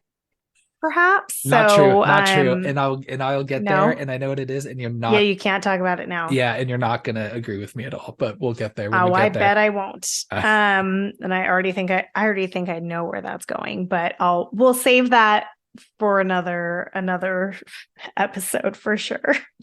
Again, like I think we would be doing you, the audience, and us a disservice if we just kind of go beat by beat through this movie because Mhm. I mean, gosh, there's so many horror It's podcasts. long. This is a long movie. Do you love how we will just like be super just like unforgiving for a movie being an hour and 50 minutes long, but this movie could be fucking 3 hours. I don't fucking care. I It would could love it. be fucking a week long, and I will spend the whole week with Sydney and friends. Like, Yeah. I don't give a fuck. So you can you can judge us all we want for our hypocrisy. Scream movies don't count. Keep making them longer. Just keep adding the runtime. I'm fine with it. Oh yeah, and then give me, the Peter Jackson extended editions, that are each like 3.5, 4 hours long, and they got to Mhm. spread across multiple Blu-rays, and just all these just extra story threads that you didn't know were a part of it, and then also some equivalent of like the Cimmerillion, you know. I love the whole thing. Yeah, we definitely don't need to go through it like through everything, but we might end up bouncing around a little bit. And I think that's okay. Maybe we'll go like kill to kill. that's You beat me to it. Yeah? I think, hey, with the slasher movie, I think it's kind of the best way to do it is just hop from kill to kill. Mm-hmm. One, because it's easy way to organize. Yeah. Two, this movie, for some reason, again, like when I just immediately kind of think of like the kills and Scream movies, it's like I think that it's always just like, it's just stabbing, I mean, so much Mm-hmm. that, you know, never mind. I want to talk about other movies. Fuck, I'm going to keep Yeah. bumping up against this. Sorry, everybody, but It's hard. we're just It'll get easier as we progress, but yeah. we're limited to this one film, and there are only 6 kills, or no, 7, I think. 1, 2, 3, 4, 5, 6, 7, if you count Billy and Stu. Yeah. So Yeah. you've got, of course, we talked about, Steve and Casey. Now, I mean, I think a lot of people who are, kind of, thorough kind of fans or kind of, at least check the IMDb trivia page would know that Principal Himbry wasn't supposed to die originally. Oh, I didn't know that. That was Oh, because Henry Winkler wanted to die, maybe, right? but I think the studio said and was, fuck the Weinsteins. Sorry, big ugly cloud over Oh, this movie. I know where But you're going. it was that there were no kills from Mm-hmm. Casey until Tatum, until they got to Mm-hmm. the scene, which honestly I'm okay with too for a movie I would have that been okay with that. has a pretty, I think standard kill count for a slasher movie. Yeah. That whole break, like it doesn't feel like a long time to me. And then honestly, Mm-mm. yeah, it's just like we don't need as Especially a much. first film of a franchise. Like they may not have known it was going to be a franchise, but like the kill count doesn't need to be that big. But I will say this, his death is convenient because it does then draw the party, like what's left of the party, out of the house. So Yeah. it works plot wise too. So they made good use of it. And I think I think I remember I read somewhere that uh Henry Winkler wanted to be killed in the movie, so it was fun for him. And also like his screaming and the way he reacts to being like stabbed up and cut up is so over the top. Like he was living his best life while dying. He's so good. He is Yeah. fucking fantastic in everything he's in. There is He is. there's a great comedy with a lot of the state guys called Children's Hospital. Have you seen that? I've never watched Children's Hospital like fully, but I've seen parts of it. Probably when you were watching it. Probably. It's so good. And he's so good in it. And then also he's in Barry, that Bill Hader show on HBO, and he's fantastic in that too. Oh, that I haven't watched either. I like him in Arrested Development. Of course. Oh yeah, absolutely. Yeah. See, so he's just that dude is just fantastic. Just seems like the most charming dude and just the nicest, Oh yeah. I bet he's happy a grandpa of delight. a guy. Yeah. Mm-hmm. Mm-hmm. Um, but yeah, Bon Voyage, Principal Himbry. I'm like, Yeah. you know, yeah, there we are. I'm sure they'll find a better principal. How could they not? Yeah, you never know who succeeds him as principal. Maybe it's Fred. Maybe Fred gets to do it. He's just like, hey, I've just been holding back, just being a janitor, and then maybe I've been watching him do this for years. I could easily step into that role. waiting in the wings, Yeah. yeah, Yeah. I love it. But yeah, so that does take us, to that party, and the Everyone's at the party. everyone's at that party. Now, a couple things that did happen in between that I just want to shout out a little quick. Again, we mentioned how kick-ass Nev Campbell is, how much he just doesn't give a fuck. Definitely demonstrated in that first phone call with Ghostface, when immediately she's just like, get the fuck out of here, Randy. Get the fuck, even then. Yeah. What am I doing? Yeah. What am I doing? And then just even then, just being able to, you think she's down for the count, even though, like, if this is supposed to be like a horror movie, was it their intention to kill her then? It may have been. And then I don't think it was. I think they were fucking with her. yeah, Because you got to get her scared. right. But so And in order to do their whole plan, I think it needed to end at the party. I think so too. Which, but it's a part of it was like, I definitely see how some of it they just like kind of made the plan up as they went, because also they're dumb teenagers. For sure. They're teenagers. Like, let's not forget. Yeah, they're teenagers, because one of the dumb things about their plan that I thought about, DNA or not, no one's going to notice that Billy's shirt is just covered in corn syrup and not actual blood. Doesn't that seem unlikely? I don't know. Like, blood smells like that fucking metallic irony smell, and he would be smelling just fucking sweet as candy. Like, that would be weird. That would be some red flags for me. He'd be like, hey, ironically enough, I was trying to make some cotton candy for the crew, thought it'd be really fun. Somebody would have brought a cake to the party, so I had to come up with something new. People are just bringing chocolate cake everywhere I go. Right. So just trying to find something different and innovative. You could talk his way through that. But yeah, I wonder what would have gotten them away from the party then, outside of Himbry's death. Like, there must have been some other original reason, because yeah, like it gets you an extra kill, and it gets you, you're right, just that that reason to get everybody out and just leave your main, your kind of core group behind. So I mean, at some point Stu could have just been like, hey, everybody, you got to get the fuck out, like, party's over, and then just left his core group of friends to work through the rest of the situation. Also, can we talk about how fucking rich everybody is? Those houses, when they show Sydney on her patio, and there's literally 2 tables and a lawn chair, like, that's a big fucking balcony. Like, you could have a full party on that balcony alone. Like, all those kids could have just been transferred there. And Stu's house, I know you can stay in Stu's house, which is pretty cool.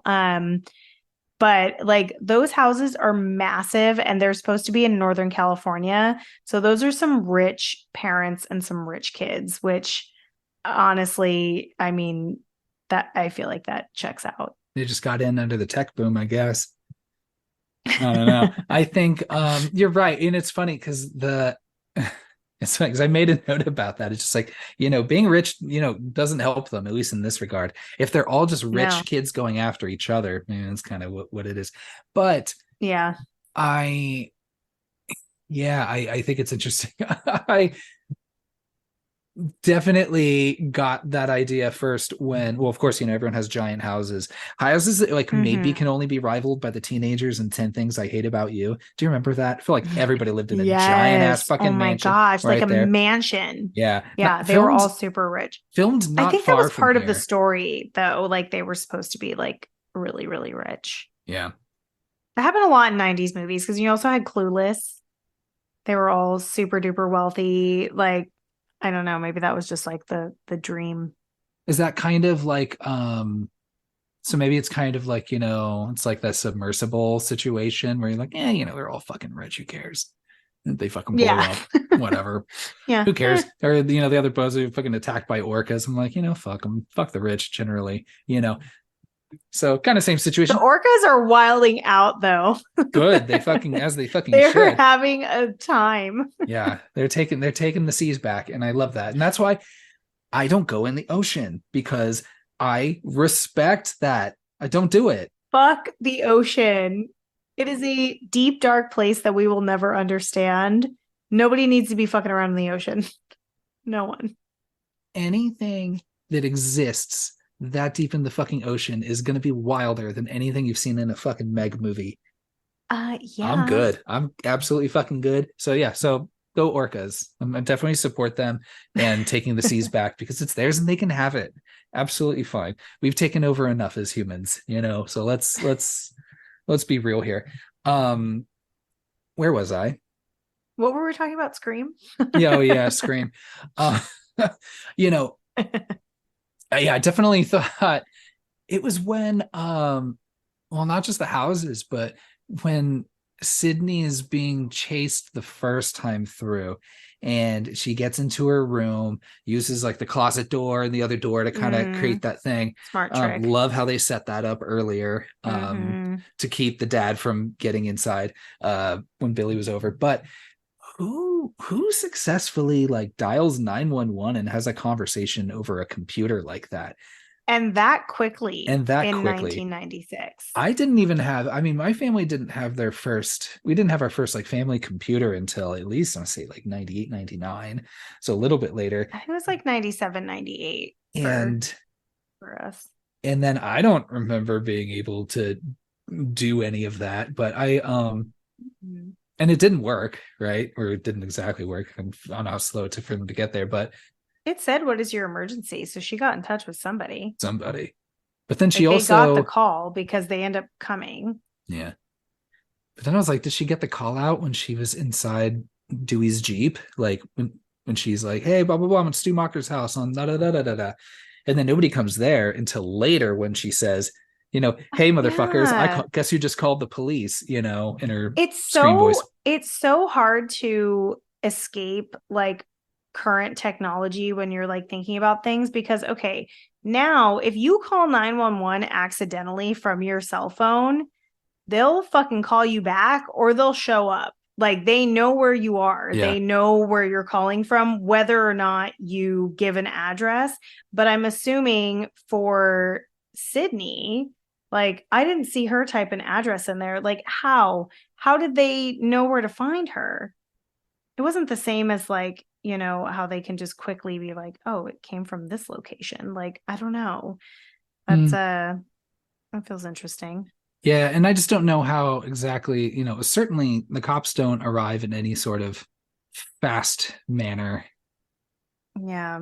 Yeah, I don't know about that. But yeah, so we're at the party. Yeah.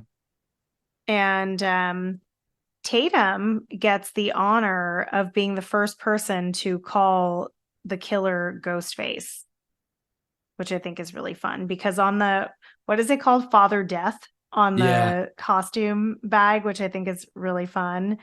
Yeah, I like that. But yeah, she gets to call him Ghostface for the first time, and her death is a little bit silly, but also probably one of my favorites.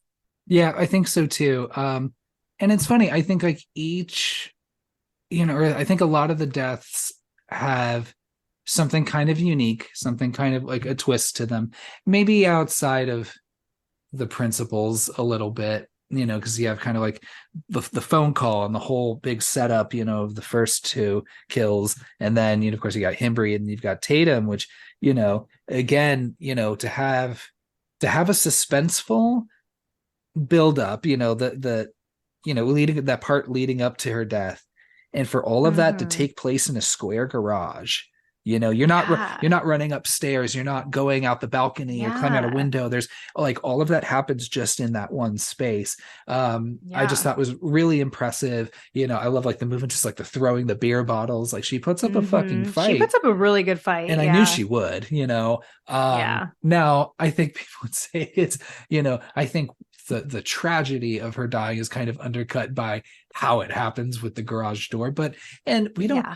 and it's the same thing. It's like, blinders on, who cares if that doesn't work or not, in Yeah. real life. It's super fun. Hey, maybe they rigged it somehow to have it do that. I don't know. I still think like her Well, it's weight. so clear that like her shoulders like completely fit through that door, and like the shoulders are going to be the biggest part. Like if she can get her shoulders through, like she can get the rest of her body through. I think one of the little trivia facts about this was that they had to actually like attach Rose McGowan to it because she was so small that like they could like it wasn't working because she kept falling out of it, and that obviously the whole point is that she can't get out of it, Yeah. so she's supposed to look stuck, but clearly she's so petite that like whatever this massive dog was, like where was that gigantic dog that lived there?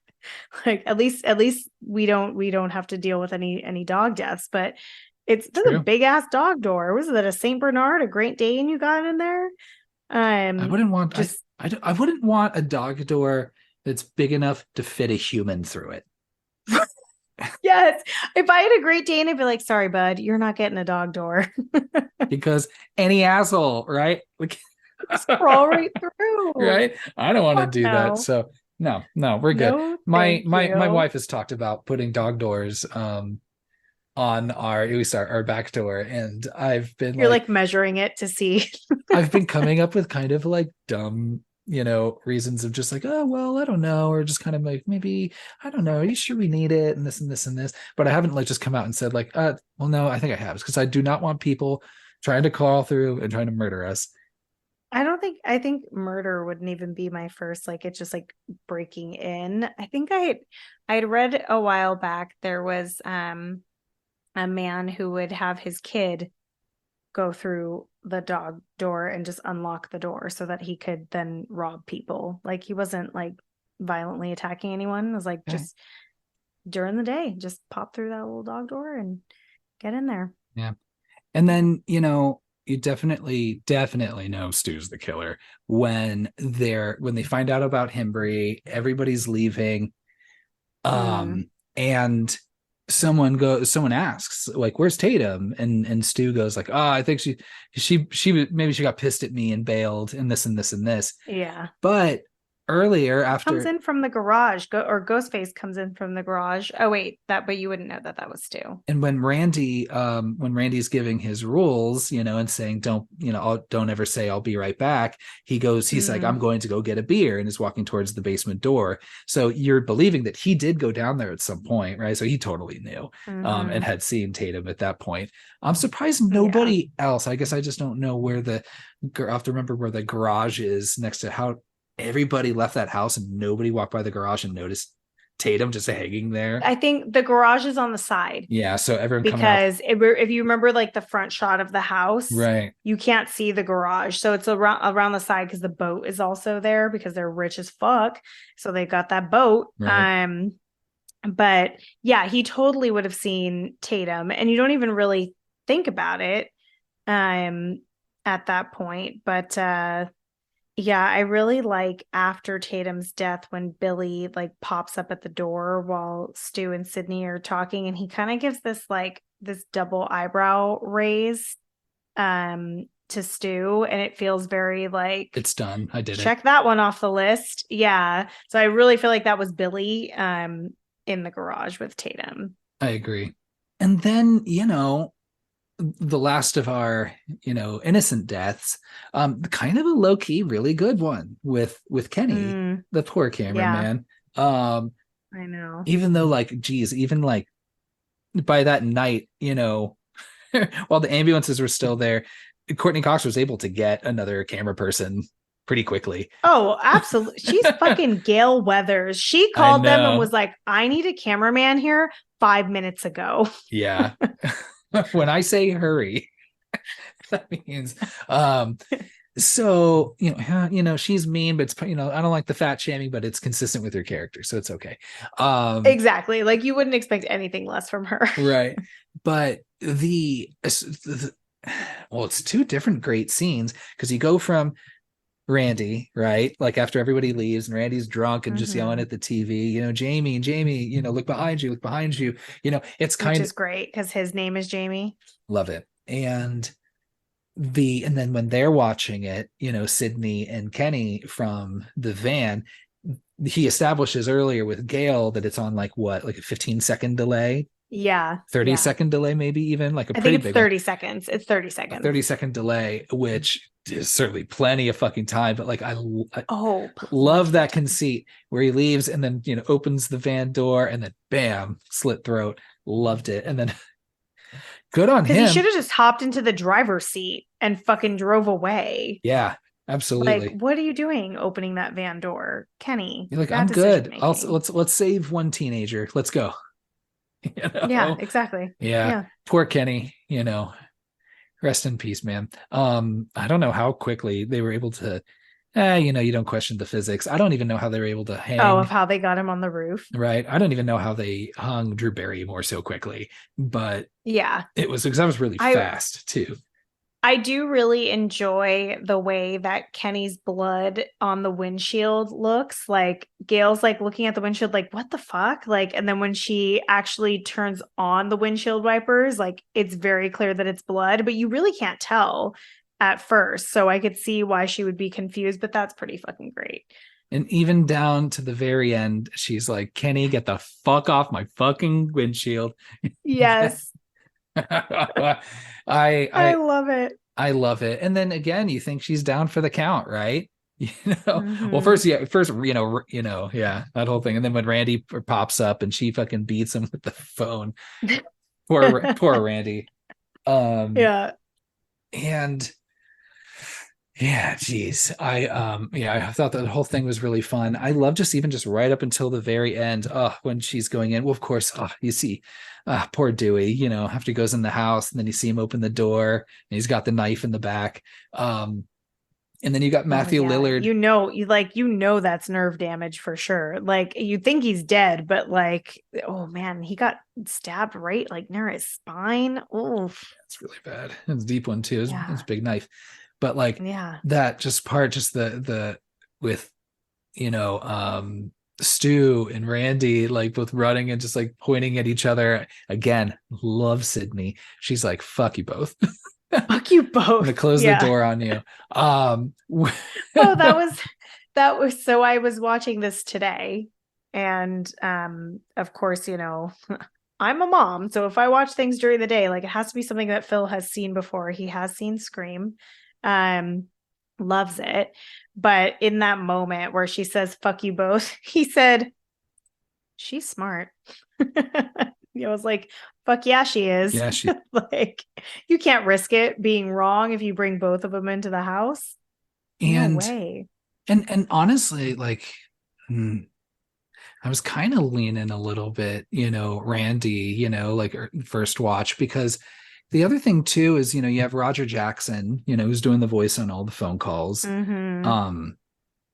But there are points where you hear Ghostface like grunting and yelling, when he's like, during chase scenes and when they fight. And I tried to like listen as close as I can. I was like, this does sound like Billy or Randy. Some of it sounds like Stu to me though. Yeah. I feel like I hear Stu as well. And I honestly, I feel like I've read this before or heard it before and I don't remember. I don't know if Roger Jackson does the grunting or if the actors do it, because there are points in the movie where I really feel like it must be the actors and not Roger Jackson. But it's really hard to tell. I never thought that it was Randy at any point. I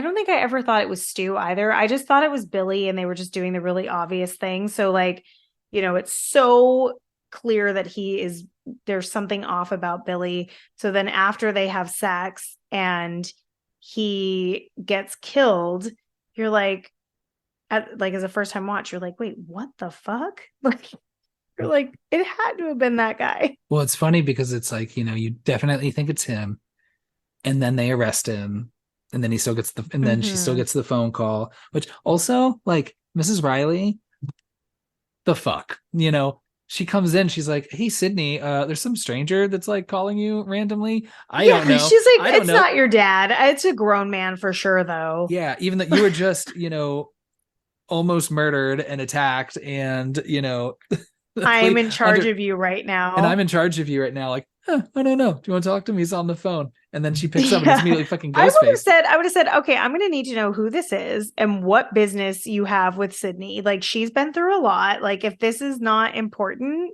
you need to fuck off. Like, I just don't, Mama Riley, what are you doing? yeah, that was definitely not a good sleepover situation. I mean, given she was put in a situation where she had to like take on Sydney and what just happened because nobody can find Sydney's dad. I also never thought for a second that it was Sydney's dad. That would have been too boring, That would have been too I boring think. too. I mean, Yeah. I think that the Rileys were perfectly equipped. I mean, Tatum already had 2 beds in her bedroom. So it kind of Yeah, works out. I oh my gosh. Whoa. I never thought about why she would have 2 beds in her bedroom. Like, because Dewey clearly has his own room. Like they wouldn't have shared, maybe they shared a room as kids. I guess so. And they just get the same situation. I don't know. But Yeah. that was good. Yeah, that is So, funny. Mrs. Riley, come on. What the fuck are you doing here? I just wanted to make Yeah. sure. I did not want to get past. I had it in my notes. I want to make sure that was brought up. You were like, I am not going to let her off easy.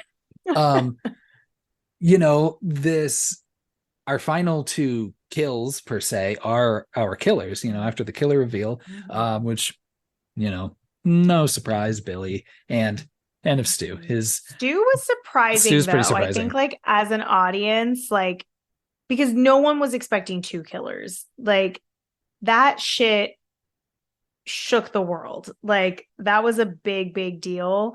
And once they reveal themselves as killers, I love that Billy's personality changes so much. He's much more talkative than he is in the entire film, but Stu is kind of the same person, which is almost scarier because the only thing that's changed about him is that he likes to kill people.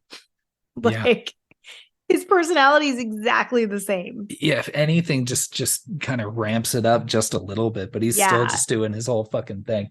And that's why it's like Yeah. watching the And he's movie, great. especially like again in that like early scene, like by the fountain, where just like how kind of he's, in everybody's fucking personal space constantly. Oh, I He love it. is all the mannerisms and all just the, I know like we all make, well, no, I don't think so. We all make, crude, thoughtless jokes about death, but like, just how Some of us desensitized. do. Yeah. I was like, but just how kind of desensitized he was, that's why it's like, I'm surprised he's a killer, but also just I guess it's very obvious he's the killer. I think it would have been, When you look back at it, yes. yeah.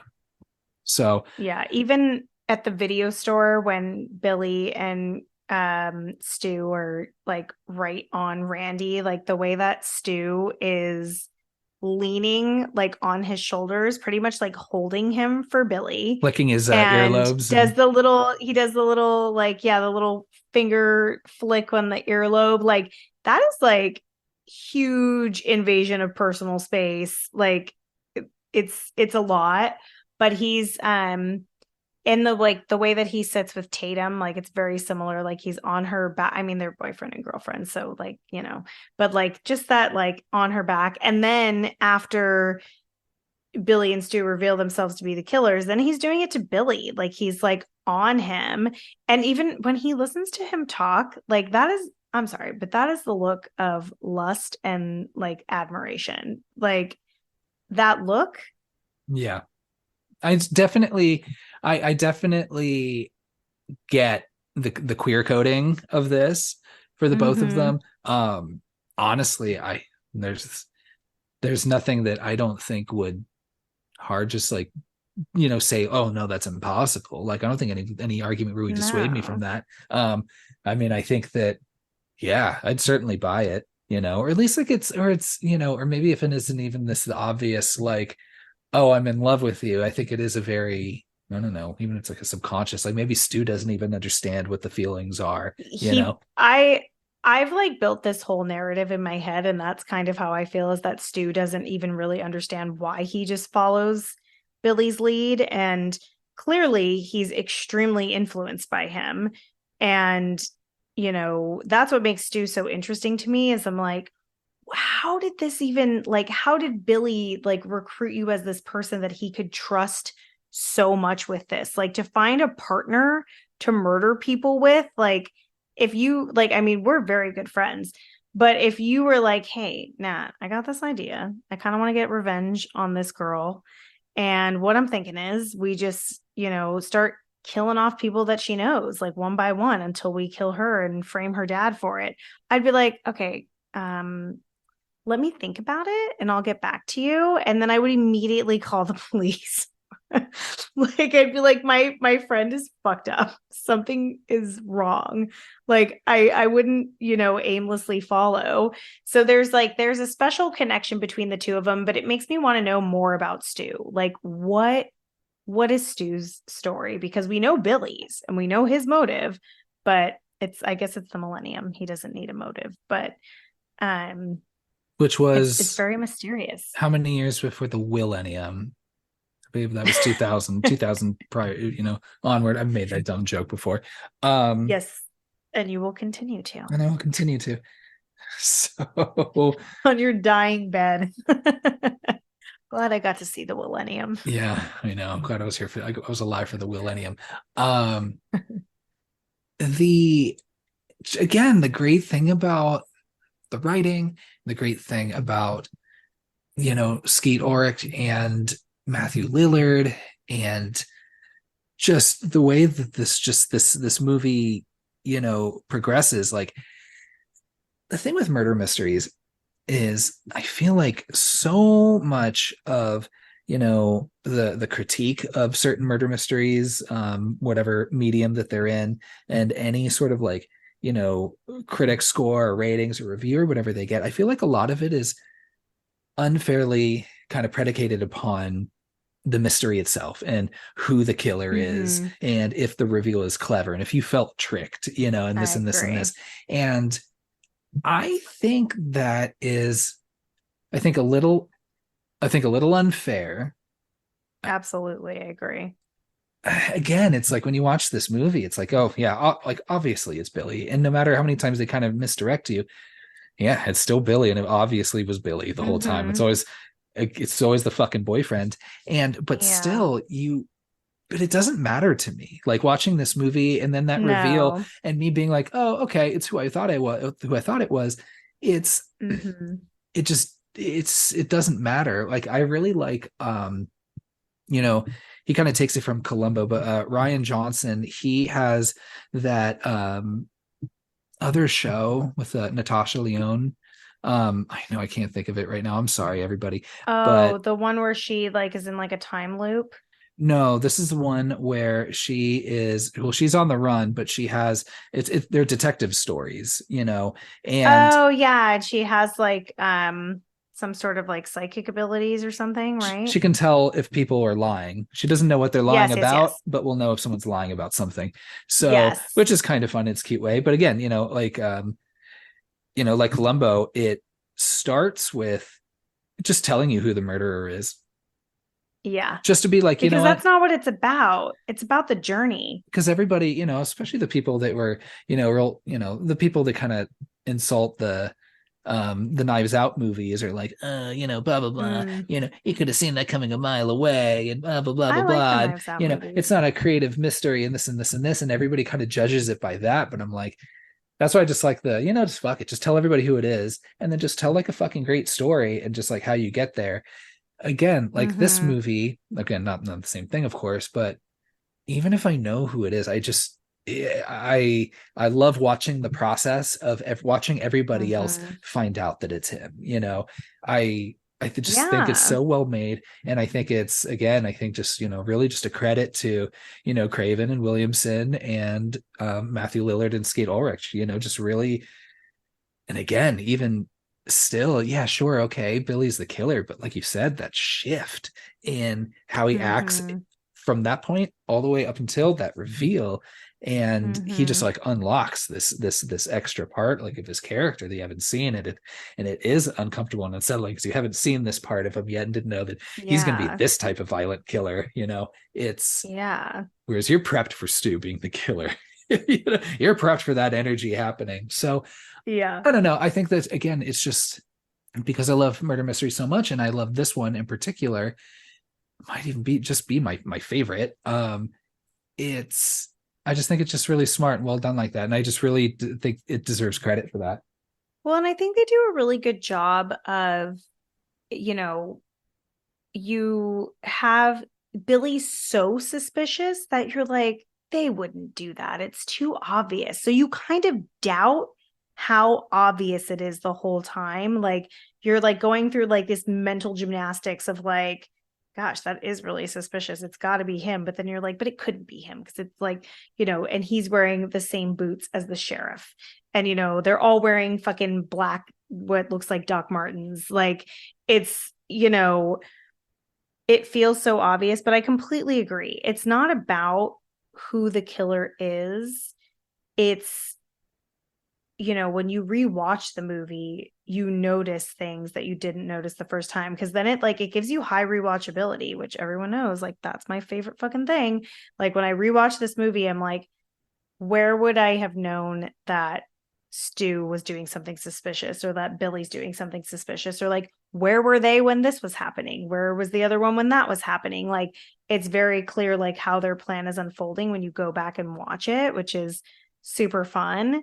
And you also get this, I don't know, this, like you said, like that unlock of personality. You're like, this person has been putting on an act the whole time. Like, was any of it real? Like, did Stu enjoy being in a relationship with Tatum at all? Or like, was that just all part of the fucking plan? Like, And obviously, he had some very strong feelings about Casey. and really, kind of allegedly, you're never gonna know because at least one of Yeah, them is dead. We'll see where we feel if that giant TV would crush his head and kill him. I don't know. Do you think Stu's I know. dead? Well, the electrocution part of the television definitely would not have happened in real life. That feels very like over the top. Um, I mean, It's just yes or no. yes, Love it. but I hope not. Yeah. I'd be totally like I said, I will fucking watch anything Matthew Lillard is in. Yeah, me too. And Um, especially if it's a Scream movie, I will watch it. so let me ask you, Billy and Stu are the killers. Hmm. If you could pick any one or two people that you would have liked to see be revealed as the killers instead of them, Ooh, that's fun. who's like who's in your gut right now? Like who are you thinking would be really fun with a reveal? And it could be, I'll give you can do one or two, no more. Or like one Can or I or can I one or a keep can duo. I keep one of the original killers and like just swap out one of them? Yep. We make the Am I allowed rules. to do that? I would definitely still have it be two killers because that's super fun and I don't think a lot of this would be possible without two. I kind of thought it would be fun for this movie in particular. I'm just choosing for this one because I have different thoughts in later installments. Um, I think it would be fun if Tatum was one of the killers because she's so fucking sweet and trustworthy and such a good friend. It would be kind of fun if it was her and Billy. So, like, her and Billy are like a thing on the side. And, like, whenever it's revealed, however it's revealed, like, Stu is just fucking pathetic, heartbroken, and probably dead. And, it's her boyfriend and her best friend. Like I like that little dynamic there. That's who I would choose. I agree. I was going to say Billy and Tatum. I think that Oh that would have yes. been Oh, a same fun page. reveal, and I really would have loved to see Rose McGowan really fucking turn it Oh, up. just be unhinged. Yeah, Yes. which I really She would have think been so good. she would have done that really well. I don't I know if agree. that's I don't know. Audience, tell us. Put in your like, who would you like? Who do you think would be just as fun or Yeah, from interesting as a this killer? movie only. Yeah, and I think I might ask that Yeah. kind of going forward, because it's just kind of Yeah, you interesting to think should. about. I want it to be, oh, if anything. Now, this movie's already a perfect movie, but what would make it perfect plus if they did it like Clue? Perfect And plus. yeah, perfect plus is if you did it like Clue, Multiple multiple endings. endings. I know. How cool would that be? I mean, because Oh I don't my know, because gosh. you I could would have, nerd out on that shit so hard. because you could easily have done it like, oh, but this ending is Billy and Tatum, or this ending it was just Gail Yeah. alone. Like Yeah. Yeah. Gail would have been my second choice yeah, just to like stir up some shit and write more books. right. Um, Because I think yeah, everybody else, like I think that would be super fun. Randy the dad, Cotton, those would all be too obvious, I think, for me. Yeah. But yeah, Yeah, you could do at least three endings there. But that's a great question. And one thing that I thought was really interesting. I always forget this every time I watch this movie. So strange. But when Billy reveals to Sydney that their parents, his dad and her mom, were having an affair, and Mrs. Loomis finds out and then decides to abandon her family. I mean, you can just leave your husband, girl. Like, you don't have to fucking leave town. Um, when he reveals that, Stu's face drops like, I didn't have this fucking information. And my first thought is, I'm like, Stu, you didn't even have the whole reason for his revenge. And you were still like, yeah, let's go kill some motherfuckers. Let's do it. Like, that is so interesting to me. Like his expression. Did you catch that? right. And so I mean, so are you led to believe? And again, sorry, bad fan, but are we supposed to believe that Billy killed Maureen alone? Then No, it was Stu and Billy. I think they killed her together. you don't think Stu would ask like why we're killing her? Apparently not. The Hmm, bond is it's ironclad. I guess I'll just be like, hey, we're gonna kill Sydney's mom, and then we're gonna wait a year. But again, so maybe that Because we gotta let things simmer down and see if we can get away with it. yeah, and then we'll do five, and then wait another year and do a little more, which I guess it is a Yeah, year yeah. between this one and the next one. But I'm allowed to talk about the next one only in that context because we're talking about the ending of this one as it launches over. Yeah, I'll But give you a pass. and then gosh, you come in as much as I love, again, I was talking about just how fun Nev Campbell is, or how fun Sydney is and kind of fucking with them, Mm-hmm. you know, um, just taunting both, him and Billy over Stu and Billy over the phone. And Oh, I love that. and then you get your first hero moment, even though it doesn't work out because the safety's on, but your first hero moment with Gail Weathers. Gail tried. She tried. Because Gail, and that's the thing. I mean, I think it's a little bit of both. It's like, does a part of her want to save Sydney and the other survivors? Yes.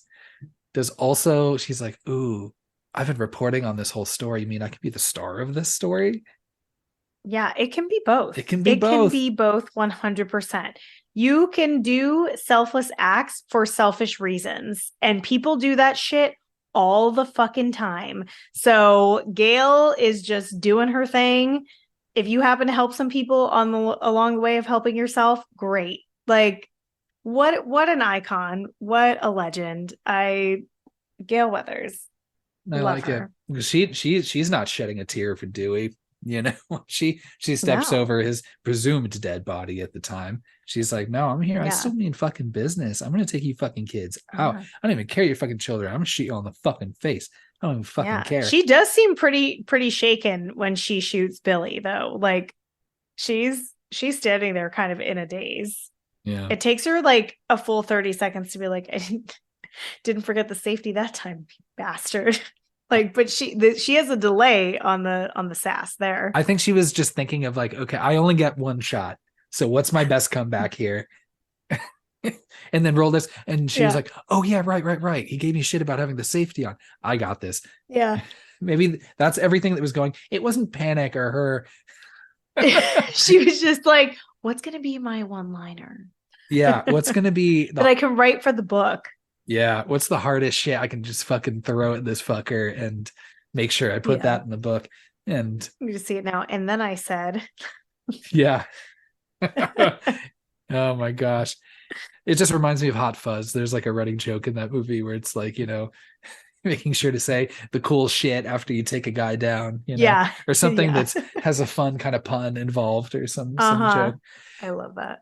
Um, yeah, gosh, and just yeah, Stu's dead over in the living room, allegedly, with the TV on his head.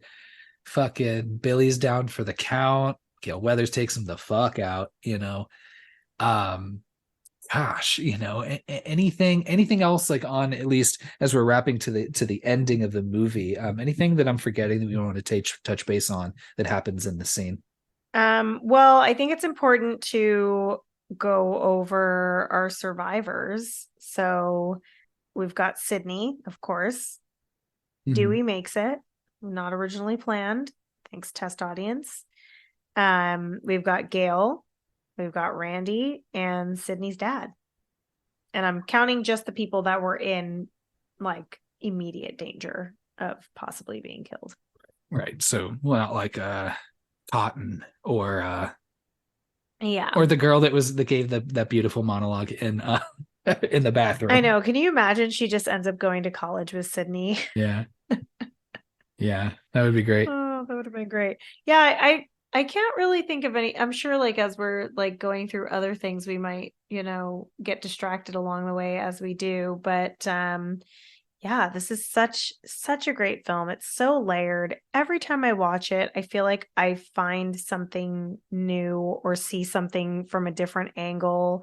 And I think that is a rare and special find. Like we talked about it when we were talking about Candyman as well. Like, you know, every every part of my life that I watch it, I feel like it's something different. I just love it. Love it so much. And yeah, I will watch it forever. Never get sick of it. I agree. Shit just goes fucking all cylinders. Mm-hmm. Again, I just, you can't quantify a vibe necessarily, but fuck, you just the hour 50 of this movie, that vibe, I just can't get enough of Yeah. it. And I feel like a lot of movies, really tried to capture that to very varying extents, Success. success. I would say more like 9 out of 10 on the no, not even close side, but you got a Yeah. couple gems that will, I'm sure will scatter through the schedule here. Mm-hmm. Yeah, it really started a whole new, it like reset horror in a really great way. And like I'm super grateful that it hit when it did, because then we got all these fun things when we were like right in like that like preteen age, which is like so fun if you're a horror fan. And yeah, just opened up like all these possibilities of characters being smarter, characters knowing about scary movies and referencing characters. There's so many movie references in this movie. Even if it's just like a one word reference, like Randy says, like, what's Leatherface doing here about Billy? Like something as simple as that I think is like super fun. um yeah, just it really it made a big change, like even without the whole franchise, like you said, like it spawned like all these other fresh new ideas and a lot of movie posters with beautiful people on them. Definitely. Yeah, I just yeah, I just really can't say a whole lot more than kind of what's already been said. I just like this movie, you just Yeah. watch it over and over and over and over and over again. I just watched it today and I'm Mm-hmm. still again, I think I'm still again just fucking shook from that opening. Yeah. And just again, all cylinders. I just think that the Yeah. writing's super fun. It's snappy. I love the way people interact with each other. I love me, I love a small town spooky thing happening, Mm-hmm. and the Twin Peaks vibe, it's I just can't say enough. I think, and it really, it's my favorite slasher, you know. There's no, Mm-hmm. By like, far. I think now, you know, everything is just compared against it now, kind of going forward. You know, I think maybe up until that Yeah. point, yeah, I guess, you know, Halloween um would have been Mm-hmm. the one. And You know, what's interesting is, you probably get this question a lot of like when people ask you, what's your favorite scary movie? not that one. And yeah. And when I get that question, Scream is always the first thing that comes into my mind, and it's usually what I respond with. And I can't tell you how many people are so shocked by that. And I'm like, I'm sorry, did we watch the same movie or have you seen it? Because I will recommend this movie to anyone. Um, because I think it's a really smart movie. Even if you're not like a huge fan of scary movies, like I still think that this is a fun movie. And the characters are well written, the acting is great, it's beautiful to look at, like everything about it is great. So I tend to give people that answer when they ask, and I feel like they don't take it as seriously as they should. But that being said, there is a huge loyal following of this movie and the entire franchise, and we're not, it's like a small, not a small group, but like it's a mighty group of like horror like fans. So um yeah, even watching it with my most critical eye, I still don't have any complaints about this movie. Yeah, I agree. Outside of, you know, I mean, at first I was thinking like, I was like kind of put in the notes, I was like, if there's anything we could cut to bring this time down, do we need to see them in the grocery store? I don't know. Yeah. But you know, only because I think some of the conversation was still just about like, oh, you know, I shouldn't have been so hard on Billy and blah blah blah. So it's like all these things that, like, you know, I Mm-hmm. don't know if you necessarily needed. I think it helps, of course. And of course, and it's just giving, but then I crossed it out because I was like, you know, it's just giving me more time with these characters. That's why I'm like, this movie can be 4 hours long. I don't care. Yeah, and you get to see Tatum still giving like perfect teenage girl best friend advice. Like, she's like, so you have some intimacy issues because of your mother's untimely death. Like the way that she like the way she words things is so good. So matter of fact. Um, Yeah. yeah, yeah, exactly. Like I I agree. I feel like there's not much that I'm sure they probably cut other things too. Okay, one other thing that I want to say, and this isn't directly about the movie, but more so probably, all the things that we didn't talk about. I didn't go heavy into trivia, behind the scenes shit, and all of that because if you're listening to this, you're either like, and you're like new to Scream, you don't need to know all that. You can learn it on your own. And if you're not, you probably already know a lot of the things because we've watched the commentaries, I've watched the interviews, I've watched countless YouTube videos. Read the fan If you ever want fiction, like wrote a little if you maybe. ever want like a yeah, if you ever want like a really good technical video of like who killed who, Zach Cherry does videos where he like literally has maps of the houses and like where Ghostface would be at any given time, who makes each phone call, who does each kill, and they're really fucking technical, but they are really fun if you really want to get deep into it. But I've watched all the things and I think there's so much fun trivia about these movies. So if you do find yourself really loving them and wanting to know more, I also recommend listening to the commentary. Joss Whedon. Whoa, where did my brain go? Wes Craven has he does a commentary on this movie and it's really great. So if you have an additional 2 hours to listen to him talk about the movie after watching the movie, do that. I love it. Yeah, you know what you were saying earlier about how I can see the first thing that comes to mind when people ask, you know, what's your favorite scary movie? I I would not only recommend, of course, if you haven't seen this movie and you're a horror fan, I would recommend it. Be like, stop what you're doing, go watch the Mm-hmm. movie. It's great. But then also this movie, I like, this is the slasher series that my wife will watch. She doesn't like slashers. And even though, and it's because, you know, it is very, it's just like whether it's a knife or a machete or your fingers, it is all very phallic. And it is like a lot of these slasher movies where, of course, all the long extended chases have the topless girls, whereas the Mhm. men either will die off camera or just very quickly, and Yeah. and aren't as tortured or invaded, quite Mhm. like women are. And I understand how that's definitely a turnoff for a lot of people. But what I like about this movie, and I think what for folk that just slashers just aren't their cup of tea, is again, I think I you just love really, slashers. me too. And that's okay. That's why we have a We horror love them. podcast. We love them. Yeah. But All of that doesn't bother me, but that's a conversation for another time too. sure, but and and it doesn't bother me too, because it's like, if you come in kind of with that perspective, it's Well, like, you're a man. right. Well, yeah, I mean, well, right. I'm the one on the couch high-fiving my bros, Yeah, when you see when tits, you're when like, uh when yeah. Jamie becomes legit, as Randy says. So, but this movie again, like, it acknowledges all the tropes and even follows them to a Hmm. little bit, right? Yeah. And but you only get the PG-13 action, right? And you don't Yeah. get Because it can be implied. it can be applied, but like, you don't need all of that extra bits, like, I don't know. Hmm. Like, you can speak to the tropes and even like have the movie kind of follow the tropes a little bit and its own rules a little bit without being gratuitous. Like, be gratuitous with the guts coming out of fucking Steve and Casey. That's okay. I like Hmm. that. The violence, Yeah, poor Steve. yeah. um but yeah, so that's just something, just to, I will absolutely recommend this movie to someone who does not like slashers.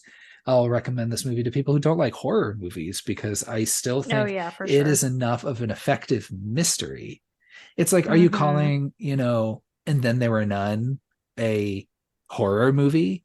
No. Or horror novel? Yeah. No. I mean, it's a murder mystery, and like, yeah, like being murdered Hmm. sounds pretty horrifying. So it's, Yeah. I don't know. So I think when you really take it from like with that frame, I know I spoke to this a little bit, but yeah, it just really enriches the film and really like lets you kind of dive past, all of like those kind of trappings of it being a horror movie, and why people just wouldn't see it just on the precipice if like it's a horror movie and they don't like horror. It's like, I think it works Hmm. much as a mystery, like, yeah, there's suspenseful parts, but so I don't know. So I just think it just works on so many levels like that I think can be appealing to a broader audience. My husband does not enjoy horror at all. So y'all can write him some strongly worded letters. But he even like, and don't get me wrong, he does not enjoy watching these movies. But when I was like, "Hey, Scream 5 is coming out. Are you gonna come with me?" And he was like, "Sure, I'll see it." Afterwards, he was like, "Why did I do this?" But he went, and that's a big deal. So that means that Scream is doing something right. Maybe it's just that he had enough context that he was like, "I know the history of this enough because you never fucking shut up about it." Not that he loves you and just supports you because it's an interest you have. No, no, that absolutely. And also just to flip that, did I wait in line for fucking hours at midnight showings for Lord of the Rings? Not once, not twice, but 3 times. Yeah, I fucking did, because I'm a supportive partner. Did I fall asleep in the movie? Sure, I did. I did. But you know what? I was still there for 6 hours. The least he can do is a 2-hour Scream movie. I think I joined him for Return of the King, which is, oh Jesus, the oh man, if there's a movie you don't want to watch like at midnight, like, Oh fuck, my because God, they're so even the long. normal fucking cut of Return of the King is 8 years long. Um, I Yeah, and I think I was there with him on a couple Star Wars too. Yeah, so but yeah. Yeah.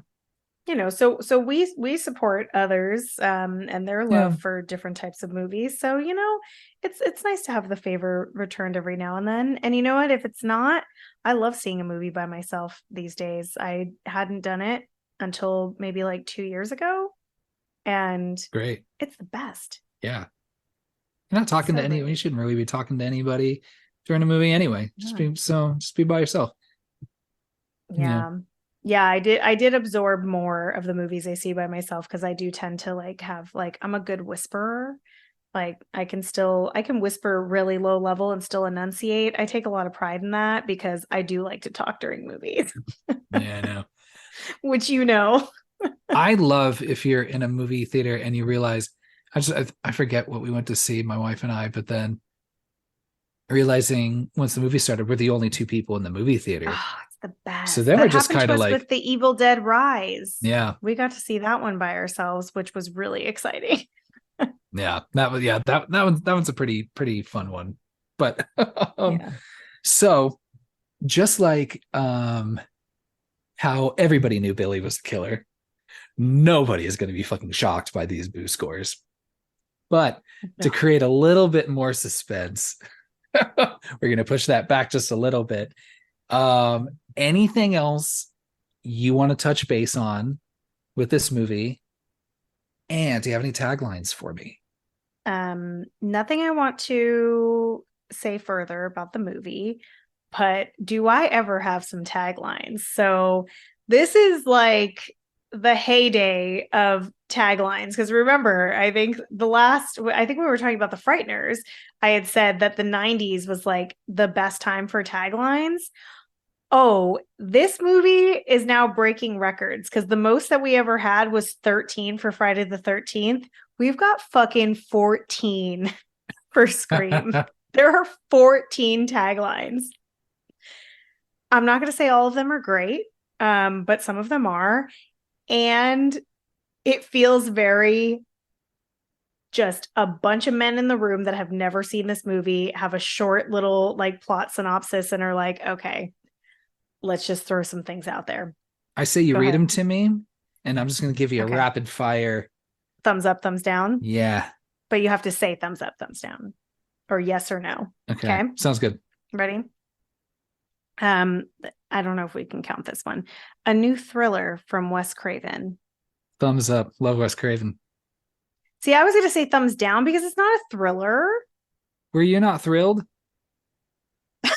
I mean, you could be I was thrilled. thrilled and chilled.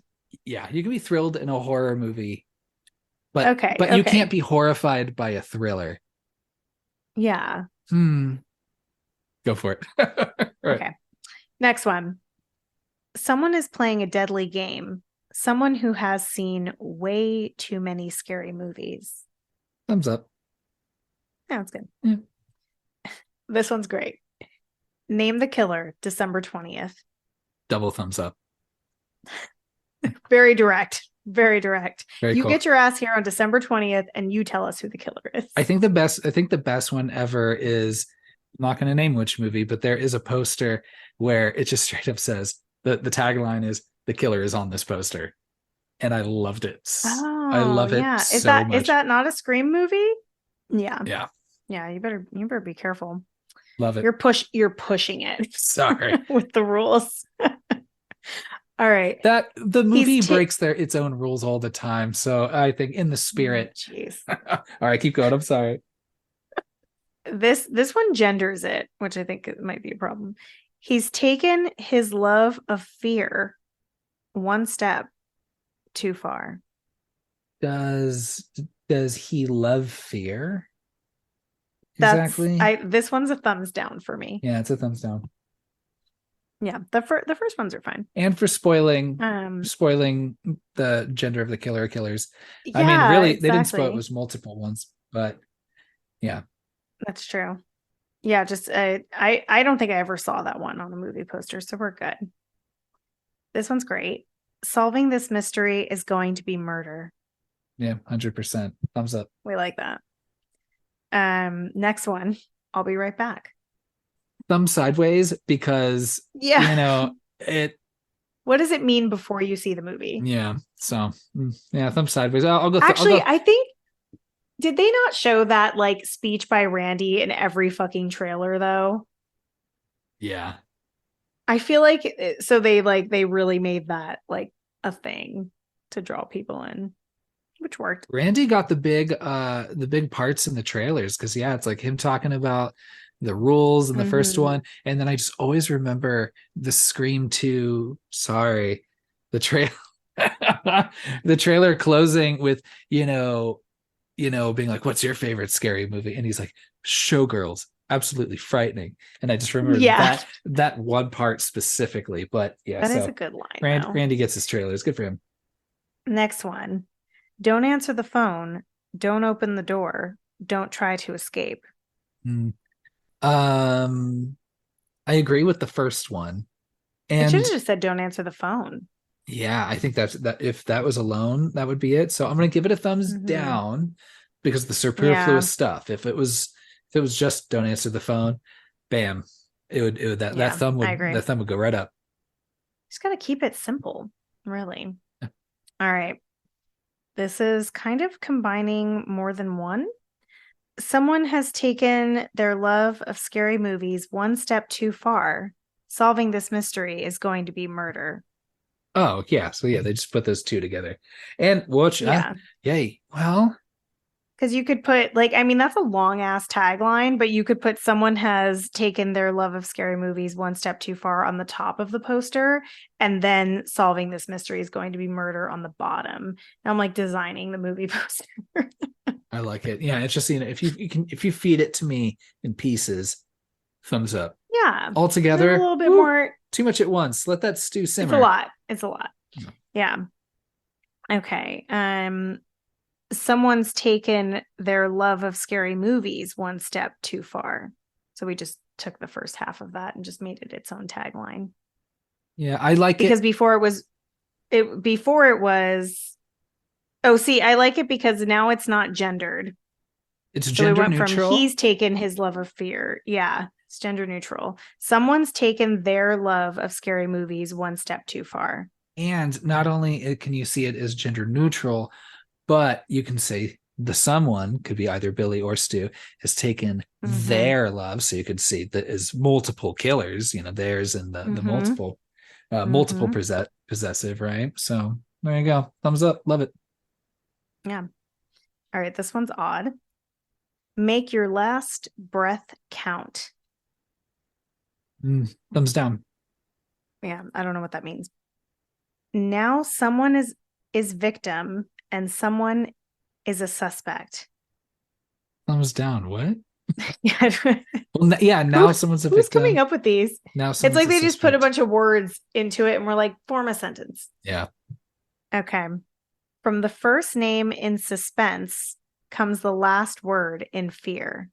I like what they're doing here. I get it. But It's a no. I think it's a no. if you would say I would rewrite it as from the biggest voice in suspense comes the biggest voice of terror. Here, no, oh, sorry, not as good. But Yeah, in no, my it's brain, just it it's does just because it's like, yeah, never mind. it's too much thoughts having to happen. I hope that like because of these taglines, like if you're listening, you start noticing all the taglines on every movie poster because that's what's happened to me now and it's driving me like insane. Because now I'm just sitting there like, what does that even mean? Do I need to see this movie to see if that tagline is even relevant? Yeah. It's too much work. Do you watch the movie and Um go, oh, that's where the tagline comes from? every now and then, yeah. Love it. Yeah, every now and then. Yeah, which I like. That means it's a good tagline, I think. I think so. All right, here we go. Don't answer the door. Don't leave the house. Don't answer the phone. But most of all, don't scream. I'm just like, stop giving me like more rules on top Is this of. about Mary Shaw? Yeah, I know, right? We already Don't have our scream. rules. Don't give me more. It's fine. Yeah. This one is a better wording of one of the previous ones. Now everybody is a victim and everybody is a suspect. Yeah. I mean, Better wording. I think everybody, yeah, I think everyone's a victim, even if they haven't died. I think just the proximity, I think there's a lot of Hmm. families that are hurt very bad, by the poor Kenny's family, right? Oh, Kenny. I know. Yeah, I think my favorite is solving this mystery is going to be murder. It's kind of fun. Yeah. Or someone's taken their love of scary movies one step too far. Yeah, it's good. Yeah. I think most were Yeah. pretty good. 14 fucking taglines. That is a lot. I'd like to see a tagline that puts all of them together and it just takes up the entire poster. That's just the poster. Yeah. So I like that. Someone's taking their love of scary movies too far. This mystery is gonna be murder. Don't answer the phone. Don't open the door. Don't Don't try to escape. don't try to escape. Um and I've forgotten all of them now so Yeah. far. So many. Yeah, So many. I love it. 14. I don't know that we'll find more than 14, We'll see. We say now, you never know. but I haven't looked into the other Scream movies, so I like to do it with fresh eyes as we go through them. As we kind of land this plane, we're gonna hop into the most obvious boost score ever. Do you want to go first? Do I want to go first? Does it matter? I don't think it matters. I think should we just say Platinum Boo? Platinum 5 boo, boos. 5 boos, easy. Yeah. This shit's gonna be, yeah, no question. Yeah. Second Platinum Boo movie. Candyman and then Scream. Yeah, 5 boos, 5 boo plus. It's really good. Mm-hmm. Just put that little, we'll have to figure out. We'll have to make like a little sticker or emoji or something for our platinum boo winners. I don't know, just to honor them. You have just nothing but industry legends just bursting at the seams Yeah. in this, Oh, so many. and yeah, fuck, the whole thing's cool. I mean, we talked plenty about how much we like this movie. So Yeah. if you want to hear about why I give this shit 5 boos, you go ahead and just hit restart and just listen to the whole thing from the start. Now, just like a great mystery, now you get to, who knows, maybe you pick up something new. I don't think that will happen, No. but I don't think that will happen. but it might. I'm not going to tell anyone not to listen more than once. But it does get us do extra that listens if that's what you want to do. But nothing will change. So yeah, okay, 5 boos for both of us. Got another platinum boo going on there. And obviously this is the only Scream movie that we've talked about so far. So right now it ranks number 1 for both of us. Yeah, number 1. But there's 2 killers. Yeah. So we need to choose. We don't have to choose together. They can be our own choices, obviously. I think that people would have to listen to us argue for hours if we had to land on the same things. If I had to pick between the two, I go Stu 1, Billy 2. Me too. I really thought you were going to put Billy as number 1. Nah, Stu's so much fun. I just love that fucking energy. He's so fun. He's so cool. Yeah, the energy's so good. And not to say that like Billy is great, but it's a different, it just feels more like we know everything. I like the mystery of Stu. Like he's just this loose cannon, like that is just kind of gonna go on for the ride. So yeah, I'm gonna say Stu 1 and Billy 2. So we're gonna keep track of these in my handy dandy notebook. Thank you. I appreciate that. And then that way we can get right back to it next month with Scream 2.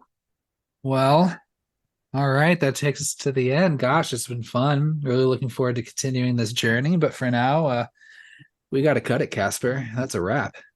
I hope everyone made it this far. I feel like we definitely went over 2 hours, and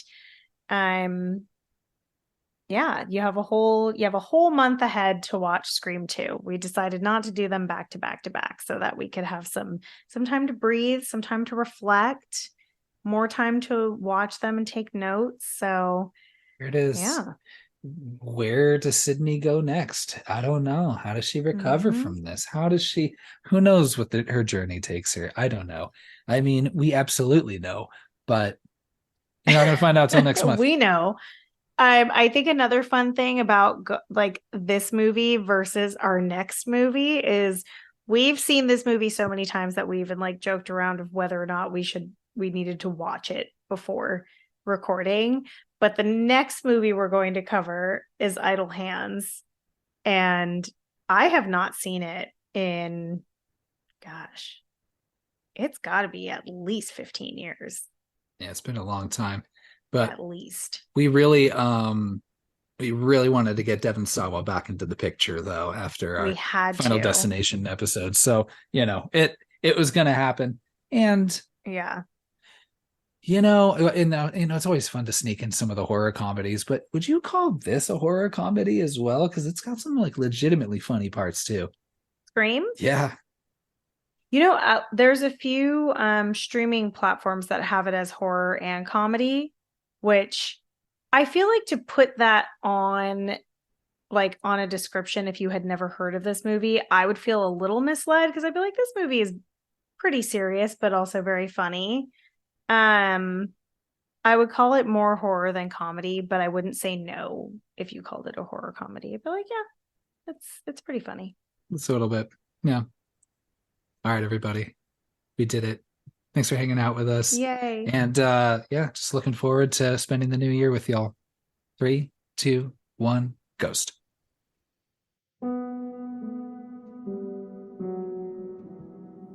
Thanks for listening to our episode on Scream. If you enjoyed this episode and want to join our Scream franchise journey, you can follow us on Instagram at 321GhostPod. We're very active on Instagram and would love to hear from you. Feel free to leave us a killer review on whichever platform you're listening on. You can also send an email our way to 321ghostpod@gmail.com to suggest a movie you'd like us to cover or to let us know what your favorite scary movie is. We'll be revisiting the Scream franchise with Scream 2 in February. But next week, we're visiting our old friend Devon Sawa, and we're talking about Idle Hands. Thanks again for listening.